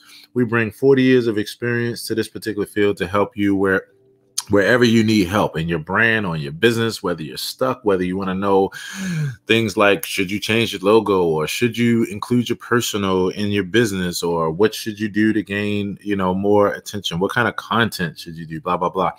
And so we do that every Wednesday, 3 p.m. And so yesterday we were able to help out a number of people. My favorite aspect of yesterday, and the reason why I mentioned interoception, was talking to Ashley, and Ashley came with a dilemma of whether she should continue to feed her audience what she's been feeding them, or should she follow her heart and go to the next level where she wants to go. And my favorite part was saying to her, when you think about these decisions, how does it feel in your body? Interoception, how does it feel in your body? Because if it gives you tension, if it makes you feel like that would be a good idea to please people, but that doesn't make me happy, it actually makes me feel a little anxiety or stress or tension, then that is a signal right there. So I had fun chopping it up with her. Good point. I actually was doing some self-care myself before I jumped in here. Yeah. And I was writing it in my Breathe journal. And one of the things that it talks about, by the way, if you guys have never seen the Breathe journals, you can buy them in bookstores like Barnes and Nobles or whatever. I've even seen them in the supermarket, and they have different ones. They're a little expensive. They're in the magazine section, but they have different ones. And so they have one that came out, and you can probably still get it, but it's like a 52-week journal. And it has articles in it. It has spaces for you to journal and all of that. But nonetheless, one of the things that it was talking about was how often we hold our breath and we don't even realize it. Yeah. And the tension that we hold in our bodies, yes, and we're not noticing it. Yes. So it was really interesting. And I was like, yeah. And what dawned on me is that my mom, who actually, unfortunately, is a heavy smoker and has COPD, but one of the things her doctors had talked to her about was remembering to breathe. Right. And she said to me, Sherry, I didn't even realize I was holding my breath until the doctor told me. I was like, yeah, we all do it, particularly when we get stressed or something. Right. But I'm finding, and maybe it's because the times that we're living in the moment, right, that I hold my breath more often than I realize too. So I'm working to be more conscious about that. Right. You know, that I want to say this last thing. This echoes my sentiments too, because when I started this self-care journey, the 10% happier self-care journey, I created this meditation that I have out there. It's actually on my music tab. You'll see it in the bio when you go to see my music. I created this guided meditation that's called Breathe Deeply for exactly that reason. And in the guided meditation, one of the things that I say for points of relatability was that I had no idea that even though I've been a person who has been relatively fine, you know, when it comes to managing anxiety and stress, I had no idea that I was taking short breaths and in many ways, like you said, holding my breath and not realizing it. And when I created this guided meditation, it was for that reason, to help with that, because it's the simple noticing of that makes the difference. You know, just noticing that can allow you to realize, you know, what you're doing and to be able to let go.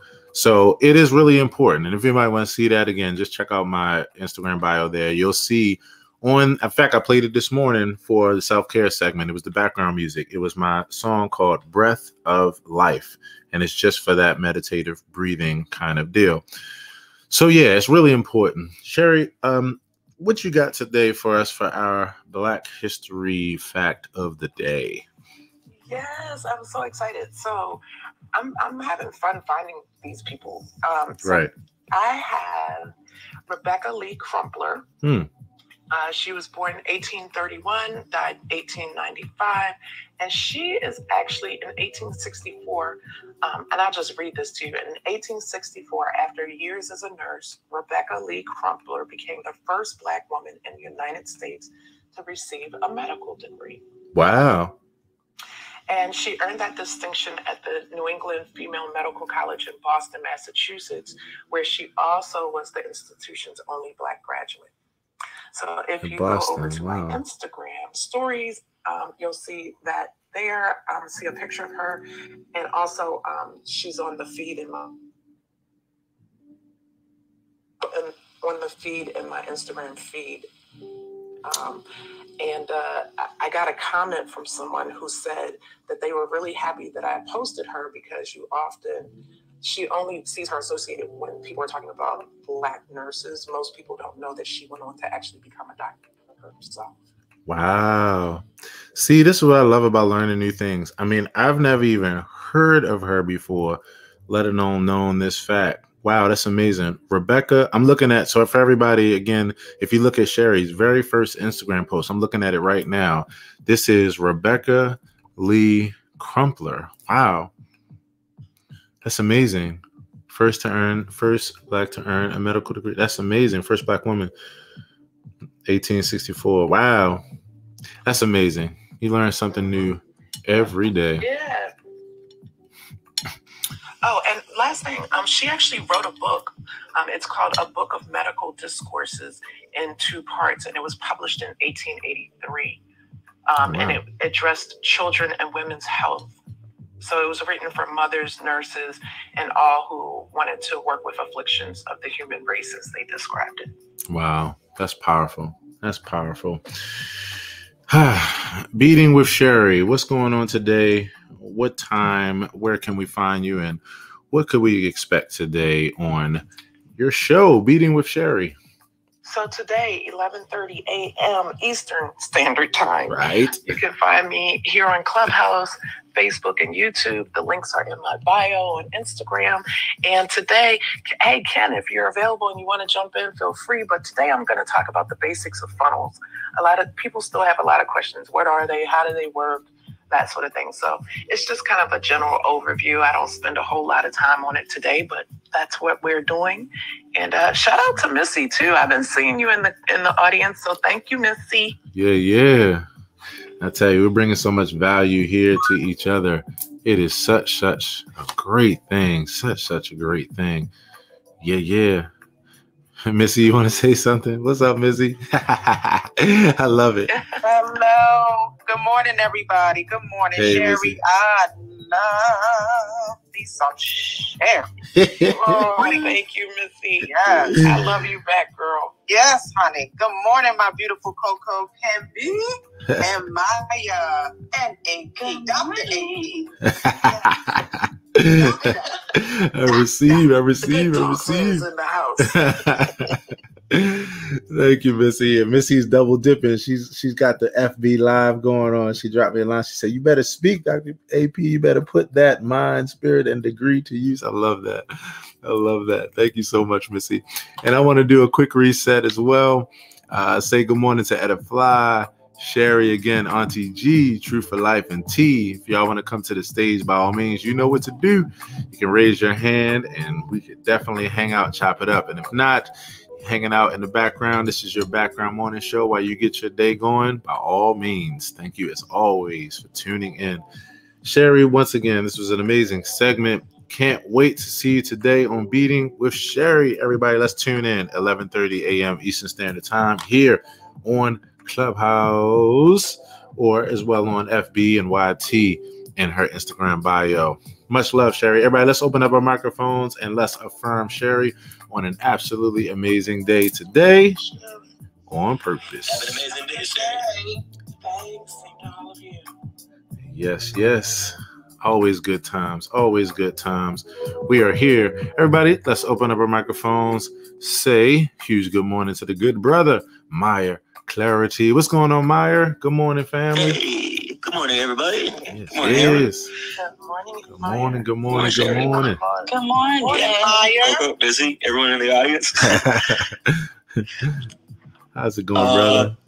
It's going good. Sherry, I just actually shared your latest post on IG, trying to educate the people Nice. that I got in my panel. So, Thank you. So powerful. Why not? Absolutely. I'm learning something new. Figured everyone else could learn something new. Yeah, man. Bro, I listened to that, man. And matter of fact, I'm going to go ahead and throw it on here in the background. I listened to that song this morning, bro. So, what do you think? Woo! Fire, bro. Fire. So, for everybody that has no idea what I'm talking about, the good brother, Meyer Clarity. So he released a tune. Somebody fucking up SFU. That's what you're hearing in the background right now. I just want all of the smoke. I just want Megan a boat. All of my bread, I be touching a loaf. Fuck up the brand, fuck up the spot, fuck up the game, fuck up the black. Cup your head, came for the top. Now that we up, see that they not. See now that they coming up. Somebody gonna be out of a job. Somebody fucking. Creative fam, hold on. Oh, they here. I'm winning. My bad, I had to turn my music off for a second. I'll play 30 more seconds of it. It's me and Boney Washington. We teamed up. Nice. I was just going to say, I was just about to ask you the other artist's name. You said Boney Washington? Yeah, he's another Toronto cat. We've been touring a lot, and we have a mutual hatred of our own boss, so we made an album about it. You say you have a mutual hatred of what? We have a mutual hatred of our old boss, i.e. the headliner we used to tour with. Got it. Yeah, bro, this is fire though, man. This is fire. Man, I'm glad you dig it. No doubt. Did you make? I meant to ask you. Did you make the track? Did he make the track? How was it put together? Give me some context.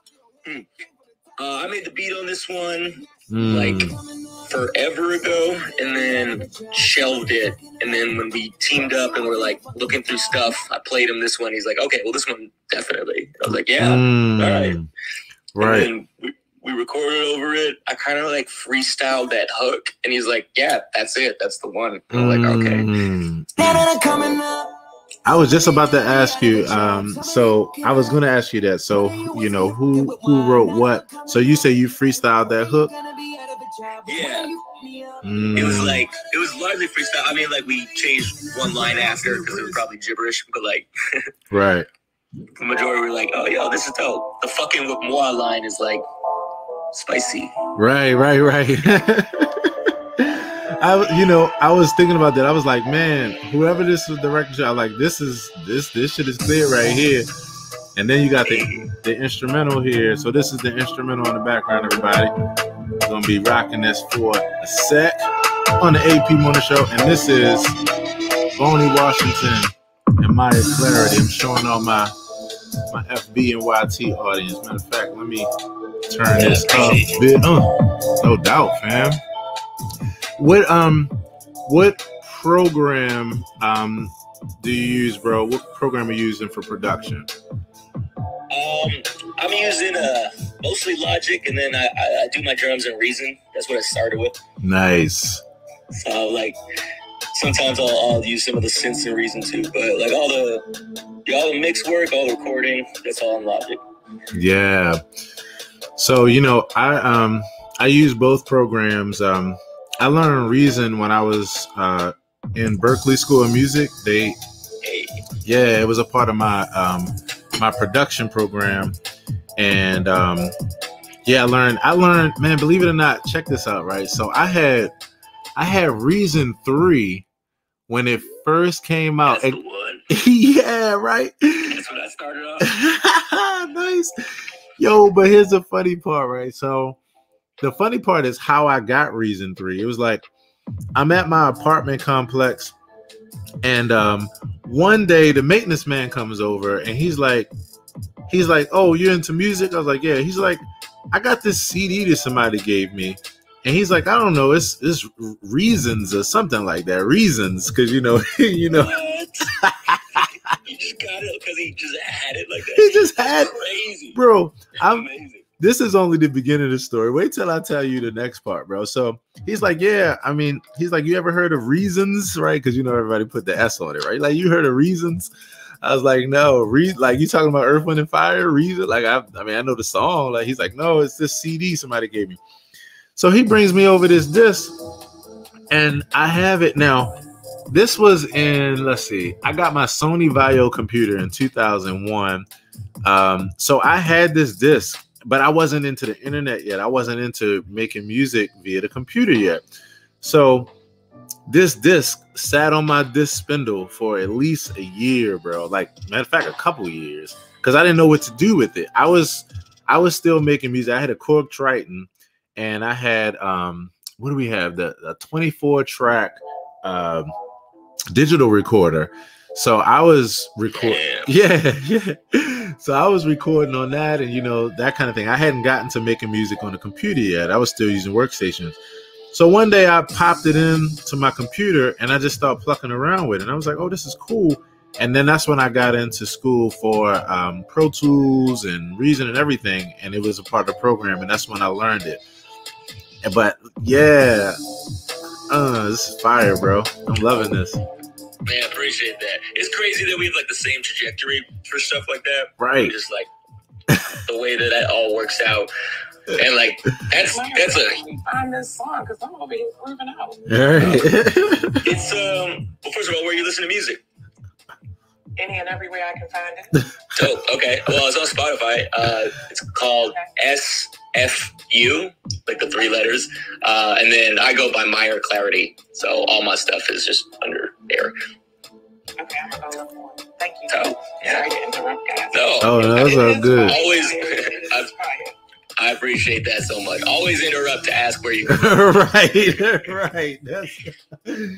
So, yeah, bro, I got that Reason 3 disc, I eventually got into it. But here's the icing on the cake, bro. So he comes back and he's like, man, I also got something else you might like too. He's like, I found a keyboard, man. He's like, somebody, left it in their apartment or whatever. I've had it ever since. He's like, this was a while ago, but I haven't known what to do with it.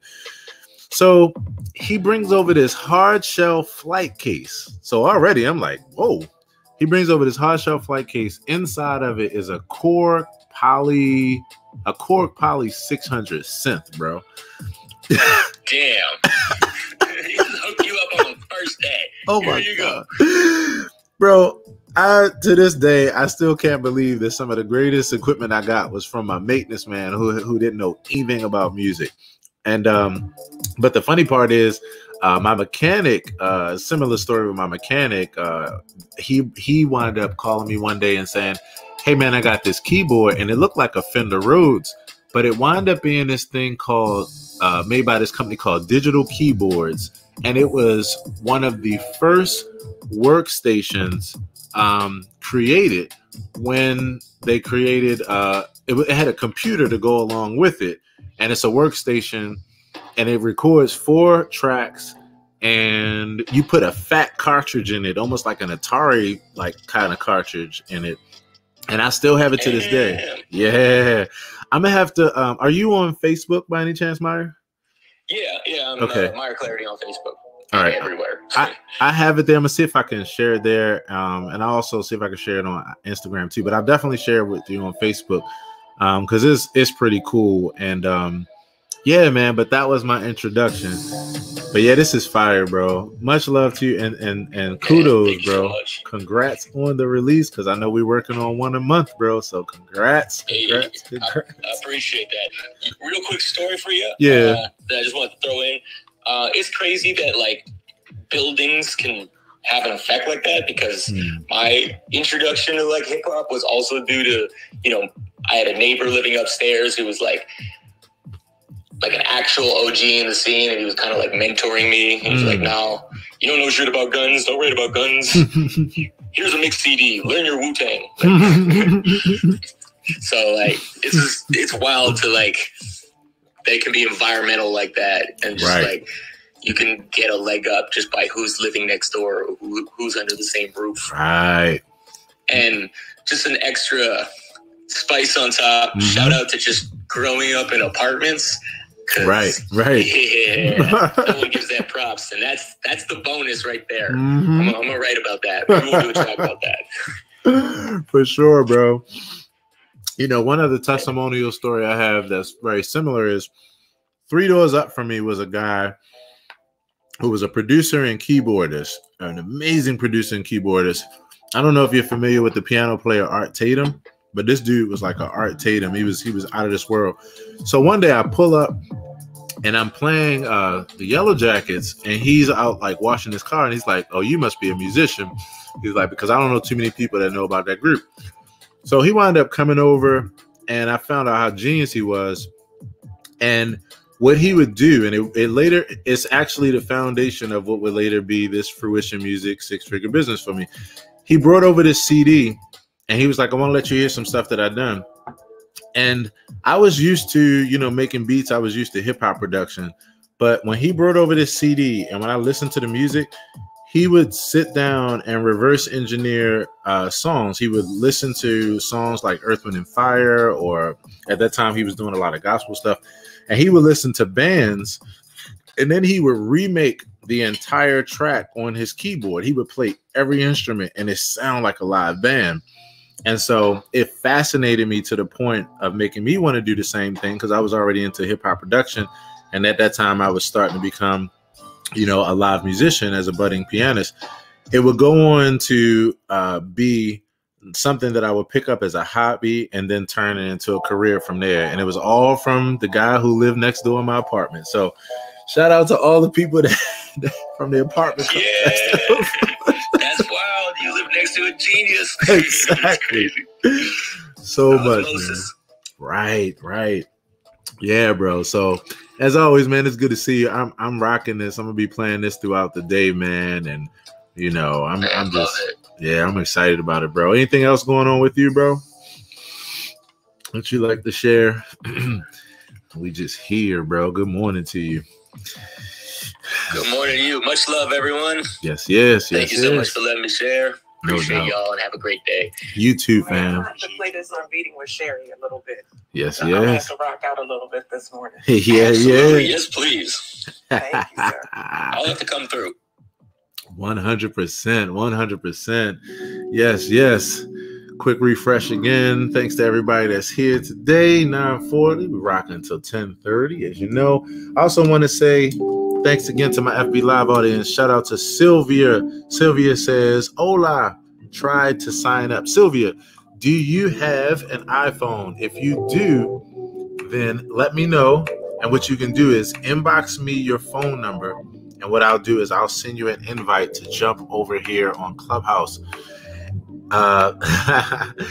Sherry says, what? That's crazy. Thank you, Sherry. And so we are rocking, y'all. We are rocking. Everybody, let's open up our microphones. Say a huge good morning to the good brother, Ken Briscoe. Good morning, Ken. How's it going, fam? Good morning, Ken. What happening, KB? Listen, I'm trying to make it over here one day at a time. How y'all doing? Doing well, bro. Doing well. Yes, sir, man. How's your morning? Is your morning off to a good start so far, bro? Yeah, I had a call early this morning. Now I'm back in the groove. Yes, sir. Everybody this morning. Appreciate life. It's good with you, man. Yes. No doubt, bro. You hear how we rocking in here, bro. We got some good tunes, good vibes going on. As always, good conversation, bro. You know, yesterday was a great conversation too, especially talking about courage and these things. But yeah, we just rocking out today, bro. Anything on your mind today, bro, that's been sparked by this convo? Well, first, Sherry, I'll connect with you. I think I can jump on that. Sweet. Conflicting. I'd love to have you. Yeah, conflicting meetings. They kind of pop up when they're not playing most of the time. Right? But yeah, man. I think today is an organization that got a bunch of stuff going on and it's all floating in the air. So love it, man. It's about kind of finding where it's going to land and make sure I get it done. Right. But that's about it, man. That's about it. Ain't too much trying to stop watching the news and from all the pop culture. That cycle. It's got a book that I'm in a book club with some of my fellas. They decided to take it to a new level and actually start reading instead of watching. So it's called Post-Traumatic Slave Syndrome. Woo, bro! Wow, you just said. Messed with it a little bit, but right. 3 chapters to get done in the next couple of days, so I don't sound like the dummy on the next Zoom call. That's about it. Bro, you just said a mouthful with that. I talk about post-traumatic slave syndrome all the time in so many various ways, man. I mean, it's something that's not talked about enough, because it's something that really, has affected us and continues to affect us. And the thing about it is that it affects us in ways that are so nuanced, that we don't realize it. A lot of times we don't realize, the effects of it. And when you look at how it shows up in so many various forms. But I definitely think, and I'm excited to hear about that. In fact, I'm going to have to DM you and find out about that book. Do they have that book in audio form as well? Do you know? So funny story, as us entrepreneurs always think when the topic came up, I have this group Zoom we do probably once a month. Okay. Fellas we all just grew up with, played basketball together until it started to hurt too much to play basketball.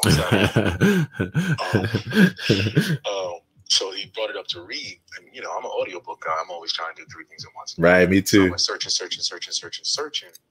Found a heap of YouTube videos from the author, which are super educating because she kind of dovetails off into some other subjects surrounding the book. Yeah. Around things that aren't necessarily in the book. So I suggest you do that. But she doesn't have an audio book. Right. I reached out to the author so see if we can produce an audio book for her. Mm-hmm. Because it seems since, not just the George Floyd incident, but there seems to be more awareness and interest in education around some of the theories around why we do what we do, especially Black folks. Right. And she doesn't have an audio book. So I'm hoping to get a response back in the next few days. So we're going to see if we can produce the audio book for her and kind of share the distribution. Right. Man, I'm excited to take a look. Excuse me. I'm excited to take a look at that because, yeah, this is a topic that is just not talked about enough. And I like talking about it because I like being able to pull back the layers on certain things where it's not so apparent on the surface level, or it is apparent, but we might not know, or we might not be recognizing what it's related to, and so post-traumatic slave syndrome is a real deal. I tell you, a real deal. So yeah, I can't wait to hear more about that. And man, that would be a great ass conversation here one day. I tell you that for sure. Well, I'll keep you in the loop, brother. I absolutely will keep you in the loop. Yeah, that sounds great, bro. That sounds great. Yeah, man. Always good to chop it up with you, man. And always good to hear your voice, man. Huge good morning to you, fam. Huge good morning. Too, man. Huge good morning to everybody. Sherry, Meyer, Missy T. Hey, Auntie G, I appreciate the text conversation last night. It definitely was on point. Nice. Sherry and Edify. Good morning to all you guys. Yes, 100%. Yes, everybody. I'm going to want to say a quick shout out to Wade Irving on FB Live. Irving says, good morning, my bro Aaron. Show is great, brother. All caps. Love the energy. I like that you mentioned Art Tatum, one of my favorite piano players. Also, the Yellow Jackets. Love. Revelation. Much love to everybody. Irvin says much love to everybody here. Much love to you too, Irvin. Yeah, bro. Yellow Jackets Revelation. Yeah, that's a great one, bro. I'm a huge Yellow Jackets fan. Yellow Jackets changed my life when I was introduced to them in 2011. In fact, the Yellow Jackets were the source of the change of my group, like the sound of my group. When I evolved from being a gospel jazz musician from 2006 to 2000, like about 10, and I had a gospel jazz group. And then from there, things evolved. Amachandra, who you all heard at the very beginning of this broadcast, I played a song, "Give the World Light," that I wrote, and I featured her on it as a vocalist. And so 2011 to 2012, my group evolved, and the Yellow Jackets were my biggest influence. In fact, Irving, if you haven't seen it already, bro, if you get a chance, in fact, I'll see if I can post it here in the chat while we're talking. I want you to see, I actually took the Yellow Jackets song, Savannah, and I actually wrote lyrics to Savannah, and my group, we recorded it. It's a live video. I'm going to actually share it here. But thanks so much, bro. And yes, no problem, bro, for mentioning you and saying good morning, bro. Always love, man. Thank you so much for hanging out with us. Yes, I'm going to post that here. Look out for that. I'm going to read a couple more of these ponderings, and then we're going to chop it up with Missy. And everybody else here, if you'd like to jump up to the stage so we can say, hey, we're hanging out to 10:30, by all means, you can do so. Woe is me. To me, is a waste of time. Just accept shit. Pick yourself up and do what you need to do to create the life that you want. At the end of the day, you have no one else to count on but yourself. Turn your woe into energy to move forward strongly. The woe in woe is me should stand for waste of energy. WOE, waste of energy. Here's another one for you. And this is one that I love. I love this. This is probably one of my favorite ones.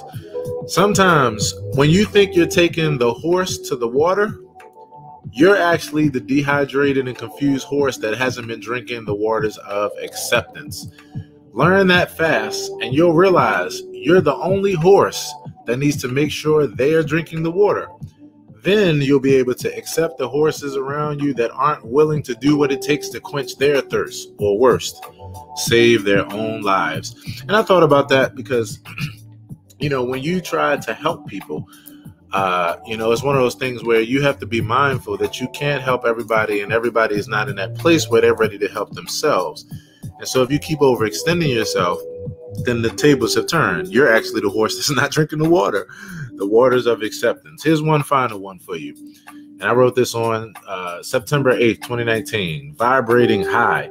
Cognitive distortion.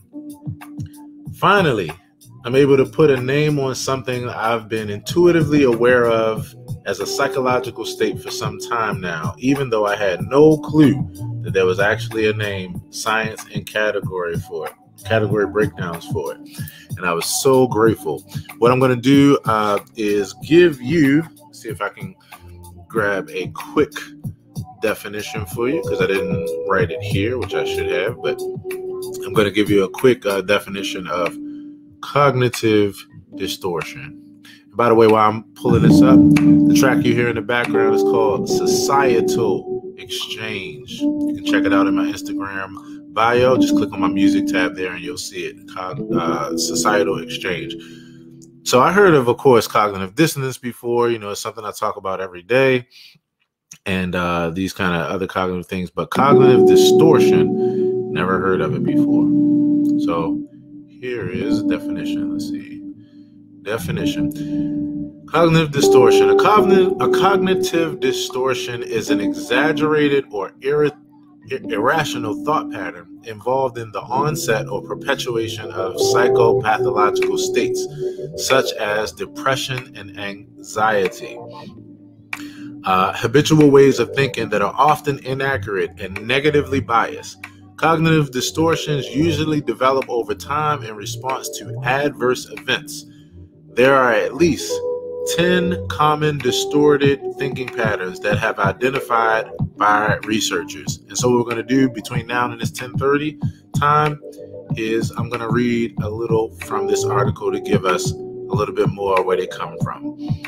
But on that tip, everybody, let's open up our microphones and let's say a huge good morning again to Missy. Good morning, Missy. How you doing? How you doing? Hey. Morning, Missy. Hey. What it be like? What it do? Hey. Listen, I was the first time I heard that phrase, cognitive distortion. Yeah. Was in the movie with Halle Berry and Charles S. Sutton. Okay. What movie? Y'all know what I'm talking about. Somebody help me out. Something happened to her husband. Charles S. Sutton was her husband.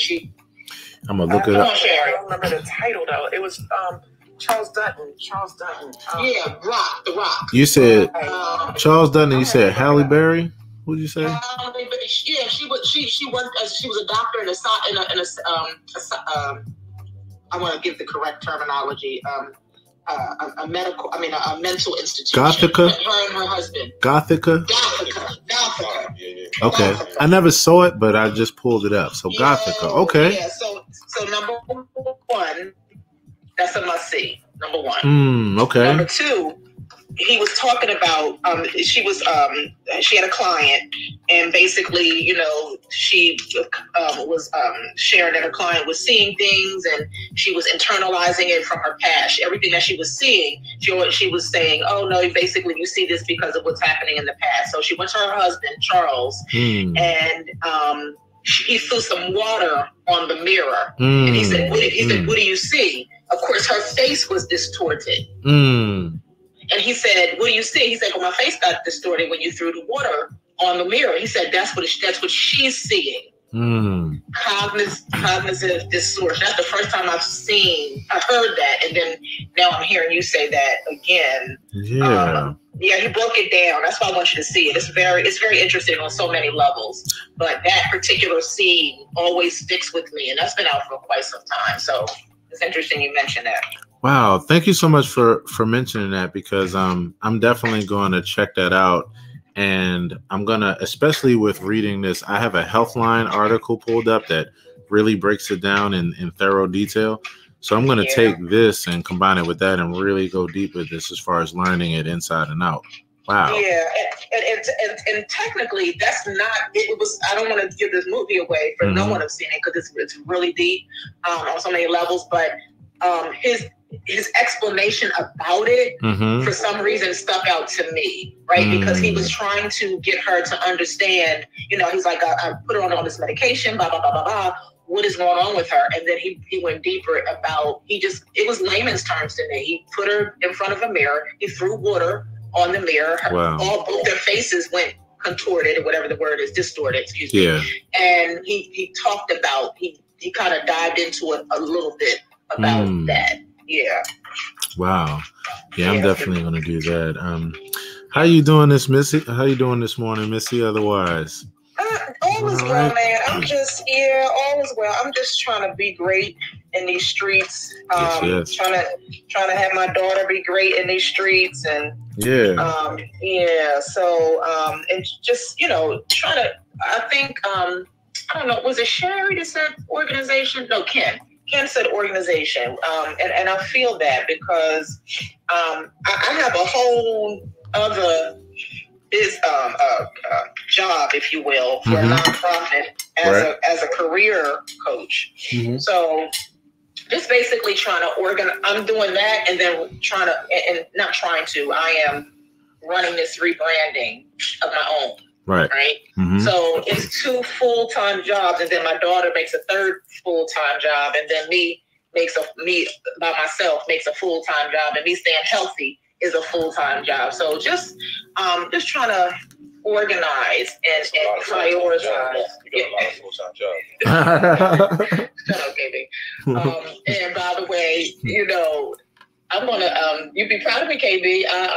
Thank you for not responding, because you made me rewrite my whole autobiography. And say thank you for not responding.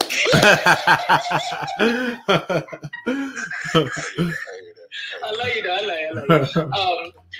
So, but you pushed me to do it. You pushed me, and I'm gonna send it to you. I want you to read it. I feel super proud of it. So you're gonna be proud of me. You'll be proud of me. Yes. But anyway, I hear accountability in the air. I hear accountability in the air. He really held me accountable. He really did. And I appreciate that. I was in the grocery streets, and he was in the sales tunnel streets. Yeah. And we just didn't connect. That's okay. That was the atmosphere setting an accountability tone for me, because I would have been like on his every word versus like, nah, I need you to do you. So he don't know, but he pushed me. And I'm gonna tap on his door on Saturday. The Saturday coming, he don't know that either. So, but anyway, just prioritizing, and I'm in a real unique space. You, Dr. AP, from now on, by the way, Dr. AP. Wow. I'm speaking that into existence. I'm in a unique. You're welcome. I'm in a unique place because the role that I'm in with my nonprofit, it set me. I said this a couple of weeks ago. I got displaced because of the pandemic. Blah blah blah. Right. Took this career coach role. And I didn't take it. It was aligned with my business, obviously. So it was a beautiful thing. Right. And make a long story short, it was a startup initiative that's being created wonderfully. But it put me in a space and a place to, of course, build and design coaching programs. Right. Salary wise, I'm being full transparent, and I love the space that we're in, that I can do this in front of T. Right. Auntie, Sherry, Edify, Ken, you, Sherry, and Meyer. Yeah. That my salary is not matching what I'm doing over here in those other streets. I get it. Right. So right. I'm beginning to build out what I call brag book, my brag book of all the things that, from my education and my studies to what I'm building, what I'm growing, what I'm doing with these young, young adults. Right. I have to create this because it's time to sit back at the table and talk about some finances, if that makes sense. So I'm just, I'm doing that. So that's a full-time thing as well. I'm getting that prepared because that salary just doesn't look good. And then on top of that, God is really moving. Yeah. With Mixology Speaks. And I know it really, so now first quarter is looking pretty good. in the direction that I wanted to go, and it needs to be literally kicked up a notch. That's why I'm not, I'm knocking on Ken's door. Sherry's fitting to get her ears all tuned all the way out. Yes. Coco, you know what I mean? Yes. And a few other individuals as well, because I just, it's really time. Yeah, Mixology Speaks is looking really, really. It's going in a great direction for me. Right. But I don't want to hit a. You were saying this earlier. I don't want to get to a point where I hit a certain plateau or a glass ceiling. Right. And I hope y'all know me by now. I'll break the damn glass ceiling. I'll break it. But it's just, I need folk to come and flow with me. And for those who are not flowing with me, that's fine. I heard that too. Somebody else said that too. I think it was Sherry. People may not want to go with you when you're going through this space, and that's fine. Therefore, that opens up other opportunity for others to learn. But I'm just trying to. This is what. My first 2 quarters is going to look real heavy. Just the bottom line. Right. It's going to look real heavy. And, I'm just grateful for these platforms. Everybody can talk about this platform of saying, oh, it's this, oh, it's that. I'm hearing so many of our community, y'all. Our community. It's always our community. Yeah. Oh, this is horrible. Why are you coming on this platform? It's ratchet. That's the word. Gosh. That's the word right there. It's ratchet and so on and so forth. And why are you giving a white man money? Oh, gosh. And wait a minute. They're talking to me on Facebook. They're talking to me about why you giving Facebook. The hypocrisy is real. They're talking about me on Instagram. I'm like, oh, did I not know something? Did black people take that over too? I'm trying to understand some things. Right. All those hypocrites. Right, hypocrites. Yo, KG, listen.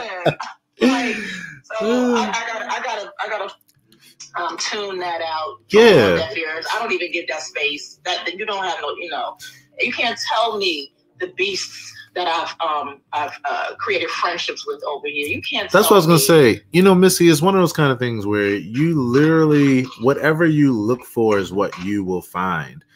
I could never call Clubhouse ratchet or anything going on out here because I specialize in not knowing the evening news of the ratchet shit going on. Like I'm not there.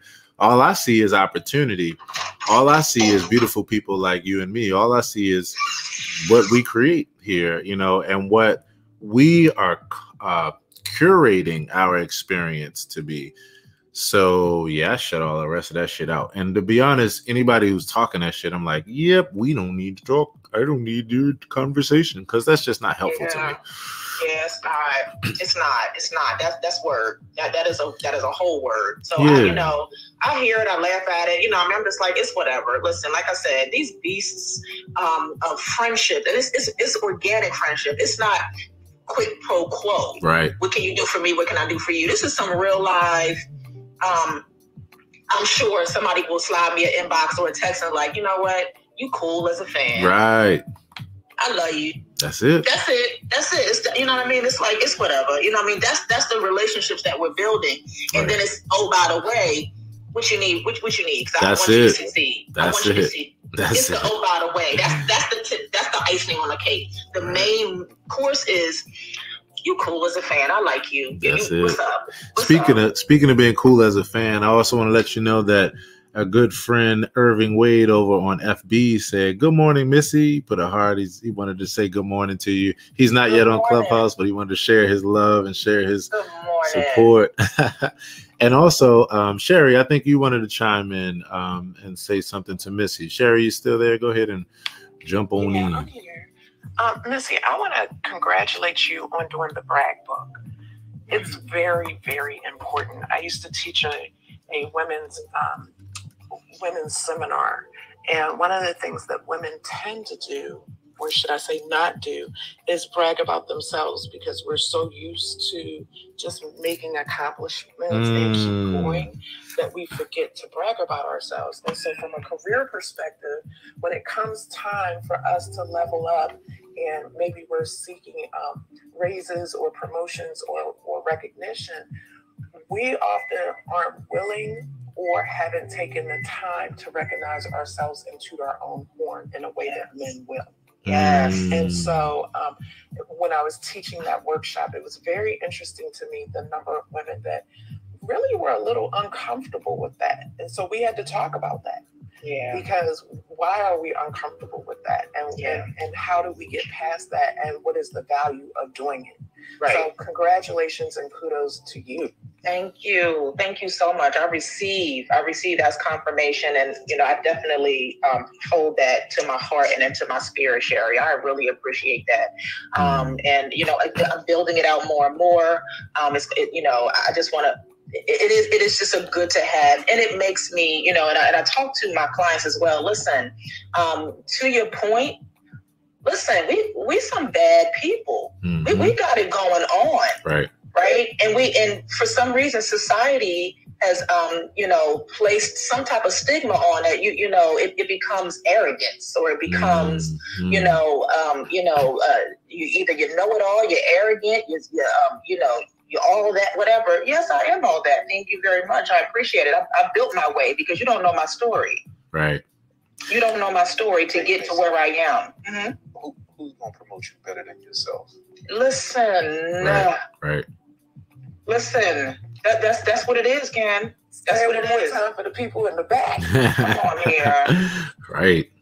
That's word.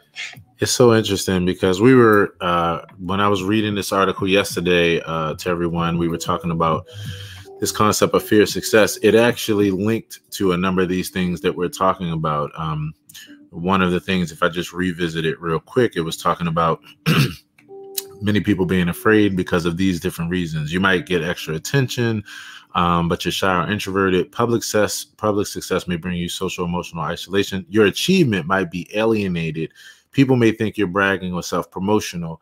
And then there was another part that I'm actually looking at, because they actually related it directly to women. And they were talking about how for women, a lot of times it's really tough because women, for the same thing that men get heralded for, women are looked at as being arrogant or self-centered around. Oh, here it is. I just found it right here. Backlash. This was in the section called "Why Do People Have a Fear of Success?" The reason for developing a fear vary from person to person and can be rather complex. But here's a couple of reasons. One is backlash avoidance. Researchers call it backlash avoidance when traditional gender roles lead to a fear of success. In many cultures, men are applauded for their successes, while women who achieve the same thing are socially penalized.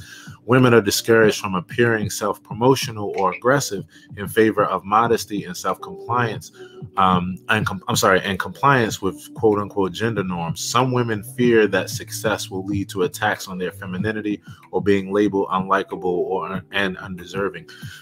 And so I just bring that up to say that after reading this yesterday, I kind of went on a little bit of a rant for a second, just to say, like, I've been saying this for at least about 4 years now, where I say the reason why I never struggle with someone thinking that I'm arrogant or anything else is because, kind of linked to what Ken said, but even going another direction, which is I don't have to trust anybody else's understanding of me but me. Like, I don't have to rely on or trust or worry about anybody else's understanding of myself and my actions but me. So I never worry about being seen in that way, because it doesn't matter to me. The only thing that matters to me is me knowing my intentions. And what has happened with that is that has taken care of everything else. The people that think that I am arrogant or self-centered, I don't know where they are because I don't hear from them. And there probably are people out there that feel that way. But because of the way that I live my life, because I live my truth in a particular way where it is obvious, if you look at my actions, if you look at my intention, if you listen to my words, what I really care about and what's really important to me, and the fact that giving and lifting others up and all that kind of stuff is important, then the people who understand that are right here. They're the Missies, the LTs, the Ken, the Sherry, the Myers, the T, the Auntie G's, the Sherrys, that it flies, and everybody else. And the people that feel otherwise, they are nowhere to be found. And I realize that sharp divide comes because I've formed an intentionality like force field around myself, where the only people that are close to me that my ears are open to and that I care about their opinions are the people that actually understand me, understand my heart, and understand my intentions for what they are. And all those people that don't, they are the people that slowly that force field is pushing out, and they're out by the wayside where I can't even hear their damn voices after a while. I told somebody this the other day. I said, I was supporting a friend and really helping her to understand this. And I was like, you are safe, you are supported, and you are surrounded by love. That is your new mantra. You are safe, you are supported, you are surrounded by love. And I was like, if you look at your actions, yes, you have different people that's trying to penetrate your force field or have something to say. Hey, that's because they're insecure and they don't have shit else better to do because they're unhappy. Like the only people that every day stand up and say those kind of things about us are people that are unhappy with themselves and they don't have anything better to do than to try to build the biggest building in town, not by just doing what they're doing and focus on themselves. It's by tearing everybody else's building down. And all that is insecurity. When a person, no matter who you are, when a person incorrectly identifies you as anything other than what you know you stand for, don't even give it the time of day, because it's not actually about you. This person is struggling with themselves. And what it really is that your continued moving forward, your continued staying focused, your continued just staying moving in your direction, it disturbs them because they can't get that together for themselves. So the only thing that helps is, like the old saying goes, misery loves company. It's sad, but the thing to do is to not worry about those people that don't understand you. If they're in your space and they're being intrusive, then of course we have ways that we can get them out of our space. But other than that, I just don't hear the noise. I don't hear that shit because I know my intentions. Trust yourself. That's the only person you need to trust as far as your intentions. Then shit, everything else from there, I'm like, yo, say what you like. It doesn't matter to me. I ain't hearing it. I don't even have the time. So I feel you in that, Missy. And I just want to support you in that because that's what it is. I tell everybody, those blinders that they put on the horses so they can stay focused forward, get those blinders on. Put them blinders on. Keep them on. Stay focused on that goal. Don't see the shit outside of that. Yes. Irving says, thank you, Missy, for the powerful words. Shout out to you and have an absolutely great morning. Yeah, you're heard. See, that's what I'm talking about. That's the only voice. Those are the only voices that need to be heard. Only voices, you know? Beautiful. Thank you, Irvin. That's beautiful. That's beautiful. That's beautiful. AP? I know, right? You know, and I haven't even had my Auntie Gina's cookie or my wake and bake. I'm straight sober. This is what it is. So much love, Missy. And this is why I'm happy, because what we get a chance to do is surround ourselves with others that are very much like us. And it's why I just don't hear the voices. And so anybody who has misunderstood me, I feel sorry for them. And I allow what to happen, which is normal, which is when you focus on these things that we're talking about naturally. This is the thing I love. Naturally, all the things that don't fall in line with that, it just starts falling away. Like it just starts falling away. I don't have any friends. I don't have any constituents. I don't have any associates, any people who don't understand me for who I am.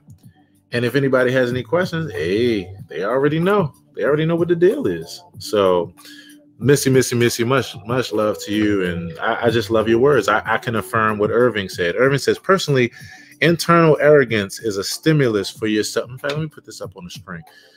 So Irving says, personally, internal arrogance is a stimulus for yourself as a person, helps you to keep you motivated. Then with your external being humble, this shines when other folks that are living the same way understand it. You better go ahead, Irving. Irving, we need you. I know that's right.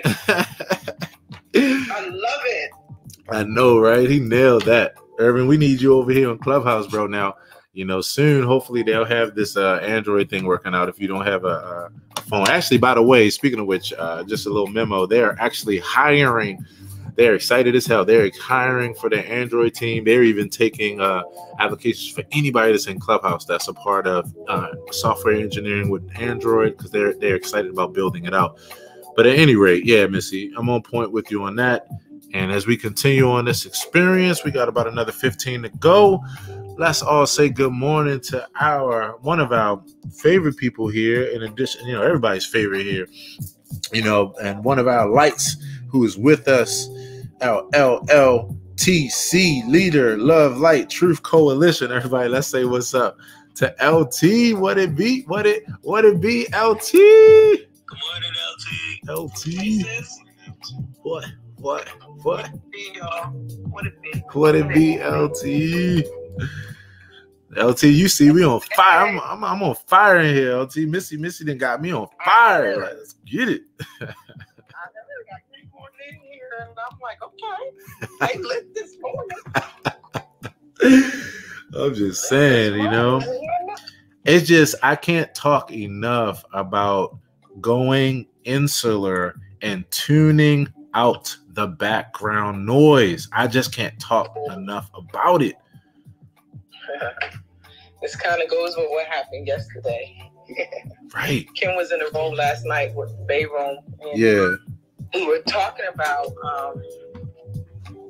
something that someone took the liberty of inboxing me to tell me how they felt about how I dressed for the last couple of days. Right. And I did a live on it because I always use a teachable moment. Yes. Agree with you. Yeah. They're gonna always, put their opinion, but it's what you do with it. And because I'm leading with love, I have to be mindful and conscious enough to make sure that my response is always in love, right? Especially during this season, because it's really to stretch me, stretch me in a way that I haven't been stretched. So we talked about it. And of course, the babies, man, as soon as they heard the live, they just started calling me on the phone, like, what happened? Who said what? What the hell? And I was like, all right, we'll talk about it tonight. So we talked about it, and the sisters gave great points. And, they're going to be protective of their sisters. So they was protective. Who was that? This, that, and the other. Do we need to catch a flight? I said, no, it's all good, And then I recorded a message, right? Yeah. That I sent to the lady. And then I listened to it with them. And then they was just like, oh, you handled it well. And I was just like, I want to give kudos to myself for being able to handle something, a conflict or something that wasn't aligned. And I just said, even in the live, I know who I be. Right. And so when you know who you be, you're not looking for others to define you. Yes. And you can stand in that authentically. And so we just talked about it, but it goes along with everything that you're saying, and just knowing and standing in your knowing. So T was in the room with us last night. Ken came through last night. Missy, was you with us? If you wasn't, I was there on spiritual. I didn't get a chance. I saw you ping me, but I was in another group. No, that's all good. That's all good. And so we just had, it was a really great conversation, and just to know that I am growing and aligning more and more with who I am, and evolving in that space, it made my heart feel good. So from my heart space, I felt like, yes, we're getting it. Right. And I told him, I said, see, y'all know LT who's recovered, like, who's rehabilitated. Y'all don't know the LT that used to rip somebody a whole new asshole. Right. Like, literally. Right. I got some friend girls who are Leos just like me. And let me tell you something. I look at them and I go, oh, I remember when I used to do that. But here's the thing, right? Here's the most important thing for me, is that I made an agreement over 12 years ago that I would touch the hearts and the minds of the people. That's my agreement with the divine. When I was sitting on that floor, when I was trying to figure out how can you still use me, battered, bruised, and not feeling myself. Right. I didn't know who I was becoming. I didn't know that the scars and the marks did not define me. That there was somebody that was waiting for me to show up to tell them that, listen, you can still, you can rise above this. This is just a moment. So in that moment, my agreement with the divine was that I will be her. I will be her. And she is the wise woman. She's Proverbs 8. Yeah. She sits at the first in May. She touches the hearts and the minds of the people. She's the wise woman. And that was what was given to me. So I just live by it. And so I have to use wisdom. Yes. When I am confronted, or I have to use wisdom when someone is, when it feels like an attack. Yes. You know, so, but it goes all with what I teach people, how to use their conversations in a way that is going to connect them with people, right? That's going to convert them, convert the message, you know what I'm saying? Yes. And to just challenge them to be greater. And so I have to be the demonstration of that. Yes. And so I'm thankful that I'm able to do that at this point. You better speak, LT. Let me tell you, you talked about leading with love the other day, and we talked about all the expressions of leading with love. And I'm going to find this post that I wrote that talked about all the expressions of speaking in a soft tone voice, yes, the expressions of being stern and being able to be like, this is what it is. It's all of the above, because it's the mindset behind it. And I love that. You talked about using it as a teachable moment, and I went crazy because I'm like, God damn, we could not be more the same, because that's the same way I am as well. It's like, to always be able to, I love this. So over the years, people would say to me like things in various ways. They'd be like, but I'm afraid what people are going to say. I'm afraid people are going to take X, Y, and Z the wrong way. And I used to be like, here we go again. Opportunity over obligation. To believe it or not, I like equally when people on social media get me and understand me, and equally when somebody comes and they say something that they don't understand, because I always use it as a teachable moment. In fact, I tell people, I said, that's a great opportunity for you to go on record, whether it be in writing back a post, or responding to a comment, or making a whole live video about it, whatever. That gives you the opportunity once again to be able to state your true intentions, to be able to state who you truly are, to be able to state your truth. So I was like, believe it or not, those intentions. I've had people that have come to me that I didn't even know was following me on social media, and they would say like, wow, I saw when this person like kind of got out of whack, and I was like, whoa, I wonder how he's going to respond to that. And when they would see my response, it would be because they'd be like, we know that every time somebody gets out of line, the way that you respond, it always like clears things up, where it's just crickets afterwards. Like, it's just like the person can't really say anything. And I'm like, yeah, because my truth is consistent. I can't take responsibilities for when other people misconstrue that shit. I can't take responsibility for that. What I can do, though, is use that as an opportunity. Now, the beautiful part about the way I think about things is that I am wrong every day. That's how I know when I'm right. And here's the thing.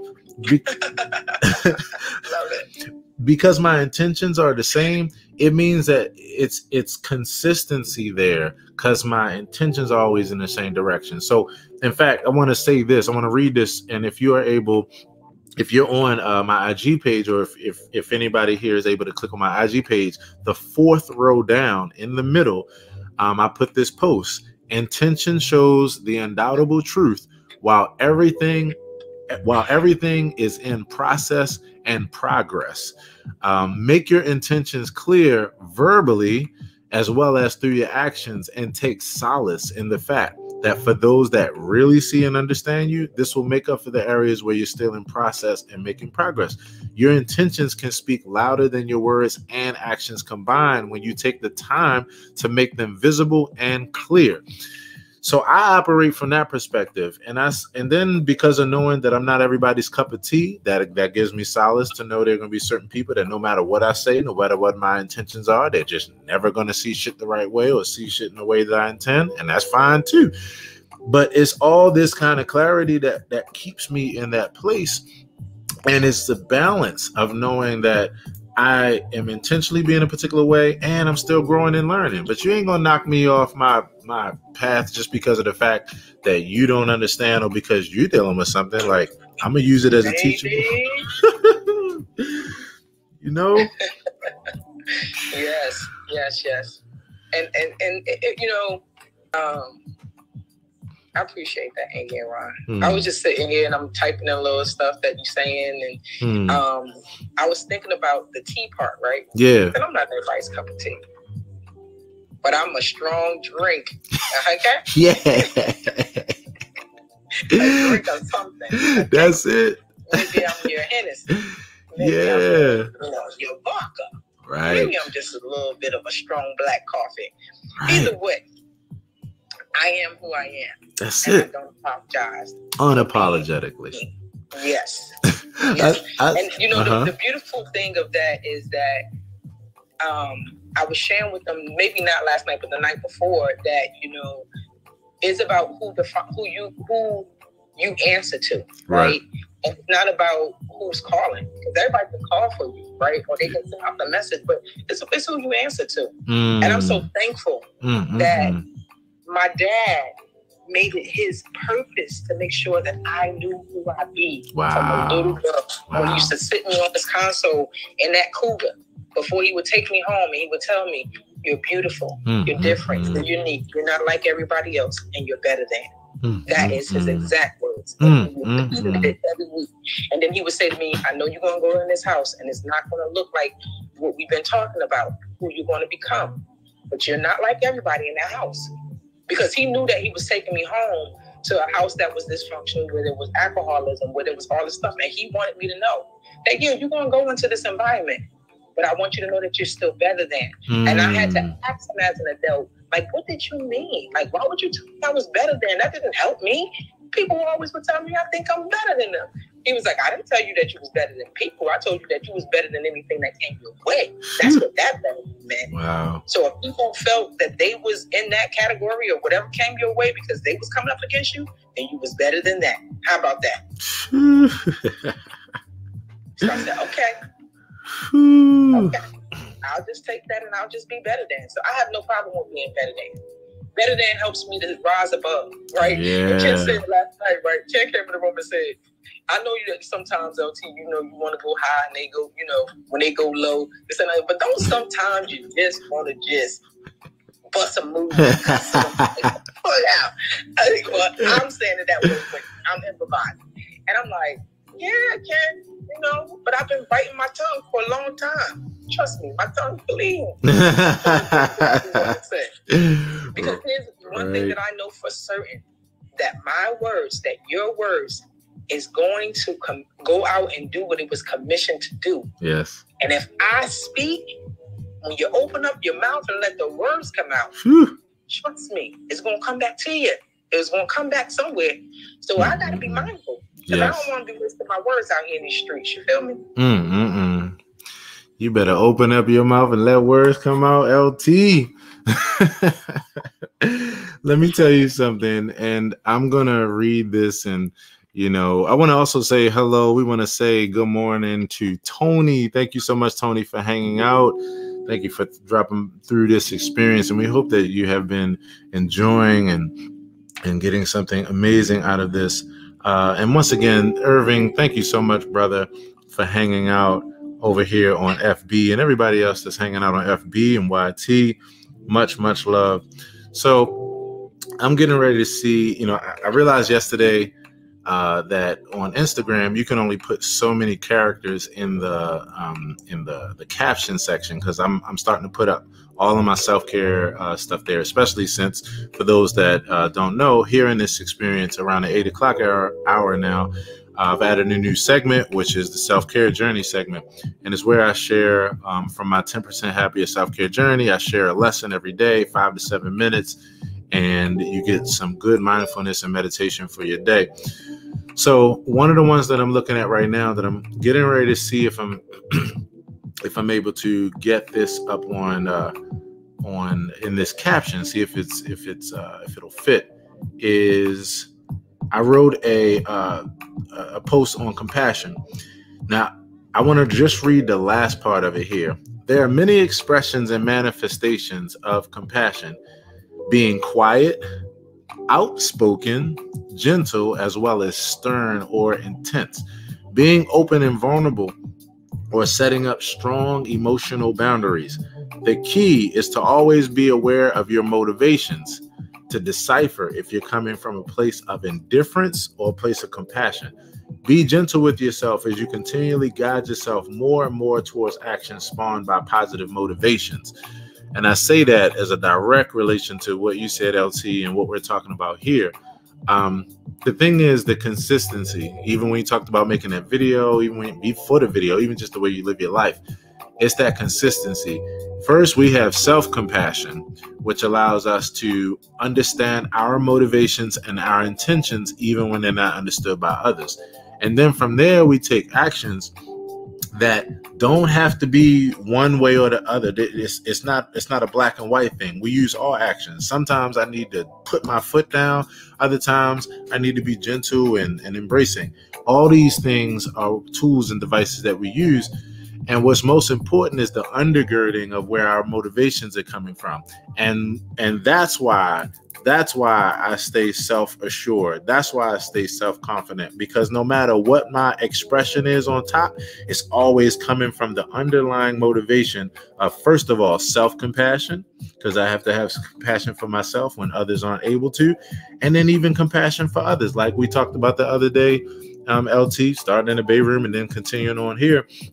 It's that understanding how, oh, this person is struggling right now. They don't see me, or they don't see themselves. That's what they're struggling. I'm not even really the target. I just happen to be in the line of fire. Like, that's a thing sometimes. Sometimes, many times, it ain't about you. You just happen to be in the damn line of fire, and this person is just letting off, and they're just unhappy. So me being self-aware, me having emotional intelligence, allows me to deal with myself and deal with people in various ways and know that my actions are spawned by positive motivations. And I can keep going on my life and just have assurance.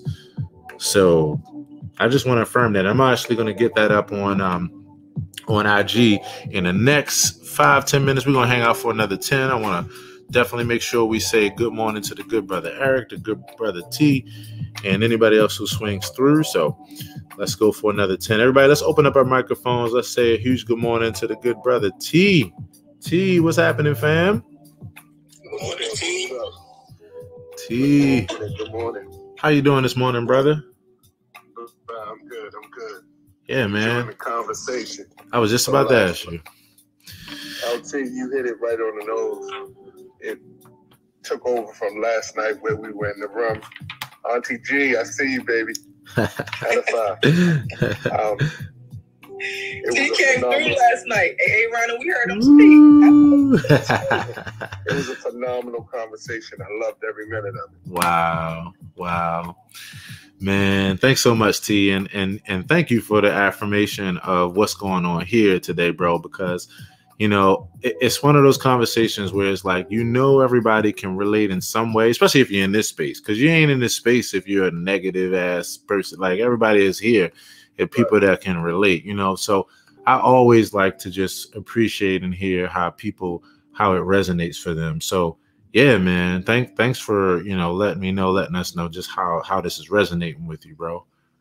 For sure. Yeah. You at work right now, bro? Taking over. Yes, in the office. Yeah. And it sneak away for a minute. Right. I love that, bro. That's the best affirming words I can hear today, bro. When people sneak away for a second, man, just to jump in and jump into the combo, because it lets me know, not that I have any doubts, but it just continues to just be fun confirmation and validation for just how it's touching people in a special way. So thanks so much for that, man. It's always good to see you, bro. I ain't trying to get you fired, bro, but thanks, man. No problem. Yeah, bro. Thanks so much for dropping in a line, bro. Hope you have a wonderful day today, man. 100. Yes. Just missed the good brother Eric. I guess I know he had to jump back into probably the meetings and some other things. Brother Eric, man, sorry I didn't get a chance to get to you, bro. By all means, man, much love, much respect, bro. I hope all is going well in your world. And also want to say a huge good morning to Frida, and again, Auntie G, True for Life, Tony, Edify, T, Meyer, LT. Y'all, we doing this thing. We doing this thing every day. And you know, You know how they say every round goes higher, every round goes higher. That's how I feel every day. It's called spiral dynamics. If you never heard of spiral dynamics, easiest way to think of it is if you're somewhere where you are driving in an area where the area is like a mountain or it's in mountainous areas. In order for you to drive up a mountain, you cannot drive straight up. It's too steep. So what you do is you have that road going around and around the mountain, and each time it goes around, the level just keeps going higher. That's how you get up here. That's spiral dynamics. So that's what we're doing every day. We're spiraling. We're in orbit of each other. You know, we're circling each other's paths, not only here, but outside of this space. We continue to affirm each other every single day in various ways. We're in each other's DMs, supporting each other. We're supporting each other's craft. We're supporting each other's journey, each other's emotional intelligence, anxiety, just different things that we're dealing with. And as always, we will continue to do this every single day. I'm going to leave off with a few important ponderings that I think we should take with it. These are from my ponderings on medium.com. Here's one for you. The most important thing that we can do in a world where we have the ability to make things, quote unquote, seemingly perfect is not to take advantage of that ability at all. In doing so, we are editing our real selves out of the equation. And this was after a good conversation with Sherry when I helped her to start a new podcast, the I Am Sherry Goodall podcast. Here's another thing. We should stop, S-T-O-P. We should stop calling ourselves flawed human beings. We should stop that shit. We are unnecessarily overly accentuating one trait of what it means to be human, and also doing a disservice to the psychology of our self-image. To be a human being inevitably means that we are capable of doing amazing and not so amazing things. It's a fucking spectrum, and it's subjective. The more we understand and accept this, the better perception we have of ourselves, which leads me to more empathy, forgiveness, and overall a more harmonious humanity. This is the foundation of why I consider myself a secular humanist. If I were to start a religion, the entire premise would only be around acceptance, with maybe, just maybe, a hair of expectation. And that's actually a huge maybe. I didn't just type this in all caps because I kind of hate it when other people do that throughout their whole post, but I really do mean maybe. I'm convinced that we have an overemphasis on expectation and an underemphasis on acceptance. I believe many times we mistakenly equate acceptance with defeat. Meanwhile, life's inevitables are looking at us like we're tripping, so to speak. And we are. Sometimes we're so afraid to face reality that we faith ourselves into full-on naivete and delusion. And here I said expect ourselves as well. Here's one more for you. You know how you wrestle and wrestle and wrestle, but you finally get to that point where you decide to move forward in the face of fear and not turn back? We talked about that courage yesterday. And when you actually know you aren't just bullshitting yourself for the 100th time, that was my current mood that day. No more playing it safe. It's time to win, family. And then here's one final one for you. Sometimes, I already read that, the horse to the water joint. Here's another one for you. I don't know how not to do what comes natural to me. Within reason, of course. I guess it's a good thing that I'm not really interested in putting time and energy into figuring out how. And so on that tip, everybody, with your natural selves that I love so much, I appreciate you all. LT, Meyer, T, Eric, Edifly, Tony, Auntie G, Frida. Much love to everybody here. Oh, I got to read this one because when Eric says the Proud Papa thing and then Missy hit me with the Dr. AP thing and all this good stuff. And for those that don't know, this AP thing is a fun double entendre. AP, of course, stands for Accountability Partners, but also my name is Aaron Prentice. Aaron Prentice, like apprentice, but without the A. So here's one I wrote a while back. I love this. Check this out. Yo, I'm a counselor without a degree, which means I'm certainly not a counselor, but I'm confident I could tell you some shit that will help you sort out some things, appreciate and value yourself, and positively change your perspective and therefore your experience and subsequently the quality of your life. I'm a therapist without a degree, which means I'm definitely not a therapist. But I promise you I could say or play some shit on the piano that will soothe and ease your mind, make you feel better about life in the moment, and ultimately be therapy for you in the tough times when you need it. I'm a psychologist without a degree, which means I'm most assuredly not a psychologist. But I assure you I can listen closely to you speak and hear accurately and understand your psyche and personality, what complexes you have, perspectives that you hold, both biased and non-biased, conflicts and contradictions you have with yourself, your level of self-awareness, and both consistent and inconsistent thought processes you hold. Now, the funny thing is, even though I'm not a psychologist, I am in school for psychotherapy and psychology. But my goal is to be exactly what you all see me be every day and to use it in every facet of my life, which I'm doing so far, and it's changing perspective. There are many things I'm not due to not having a degree or quote-unquote credentials. I don't give a shit about that, though. What I am is a deep student of life and all its vast subjects, an avid and attentive listener. I consider a professional listener, a reader, a seeker, a friend, a confidant, a lover of people, a giver, a messenger when I have something valuable to share, and a person who desires nothing more than to have the highest intuition, know-how, skill, education, and heart to make the world a better place one action and interaction at a time. Yes, I'm open to the idea of acquiring a degree in any specific field mentioned.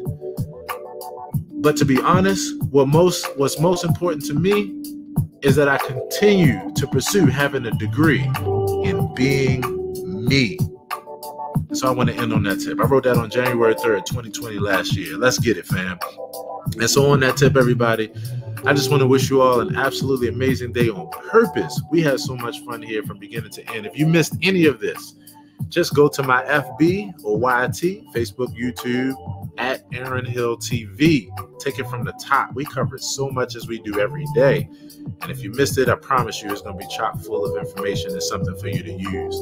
And also, if you appreciate or enjoy any of my expressions here in this Clubhouse room or any other expressions that I have, and you want to help me to continue to host and hold these spaces, you can do so by looking at the information that's located in my bio. I love you all as always. Yeah. Oh, wait a minute. Let's say what's up to Frida. I see Frida. I see you got your hand up. I want to say hi because this is our first time meeting, Frida. How are you doing? But first of all, am I pronouncing your name right? Yes, it's Frida.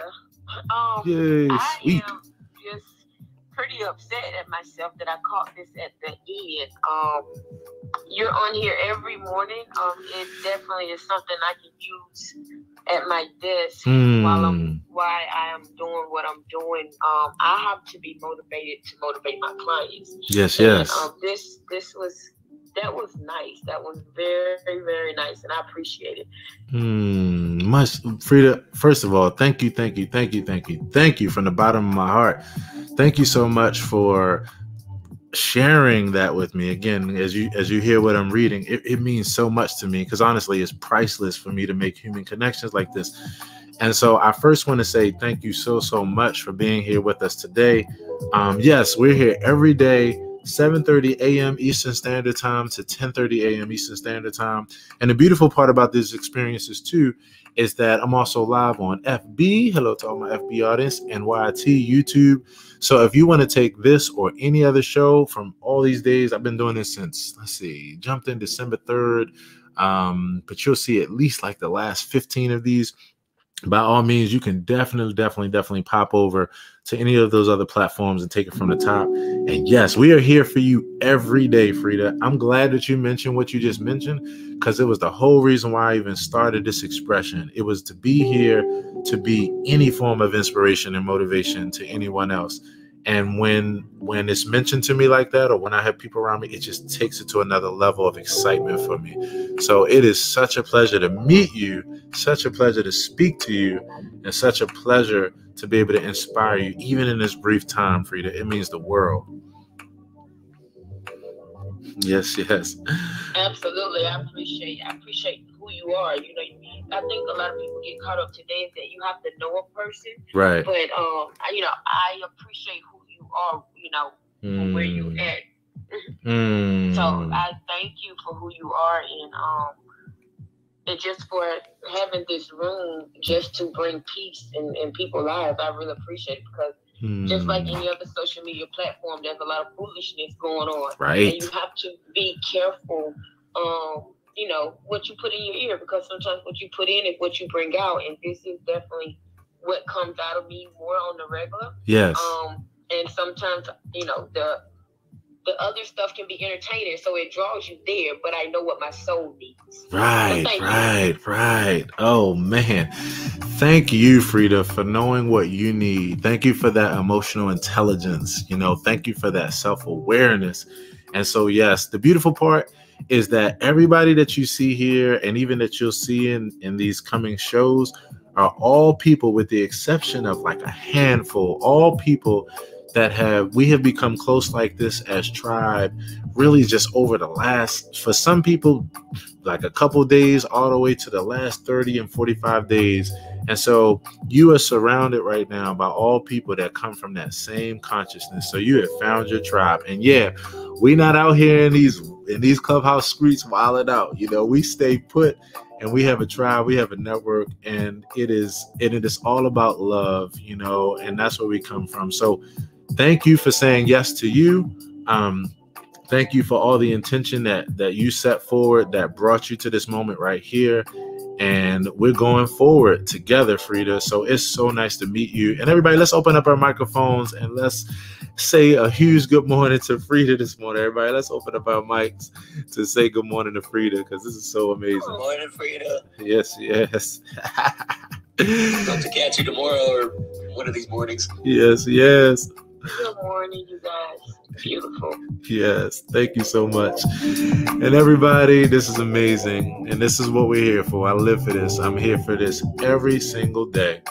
And so on that tip, everybody, let's open up our microphones. And one last time, let's affirm each other on an amazing day today as we go about our way. Good morning, fam. Much love and respect to you, and you. LT, come through. Fire T. Love y'all, fam. Love you. Have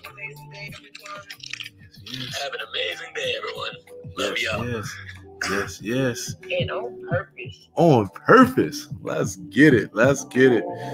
Peace, everybody. See you tomorrow. And then don't forget, this music in the background, Societal Exchange by yours truly. If you dig it, it's in my Instagram profile, my Instagram bio. Much love, everybody. I'll see y'all tomorrow. And thank you to my FB fam. Love y'all, peoples. Peace.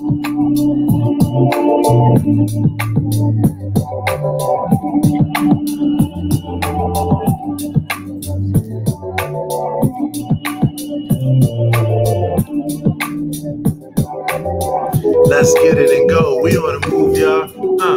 Let's get it and go. Let's get it and go. We on the move, y'all. Let's get it and go. Let's get it and go. It's the bonus track. Y'all know when you let the CD rock for a minute and you're like, oh snap, there's more. Yo, just let the incredible pedal to metal groove settle in your vessel smooth. Effervescent medicine for veterans groove. The higher the level, the bass and treble, the better the groove. The flyer the soul laced with rhythm, the better to move too. The groove's just destined to be.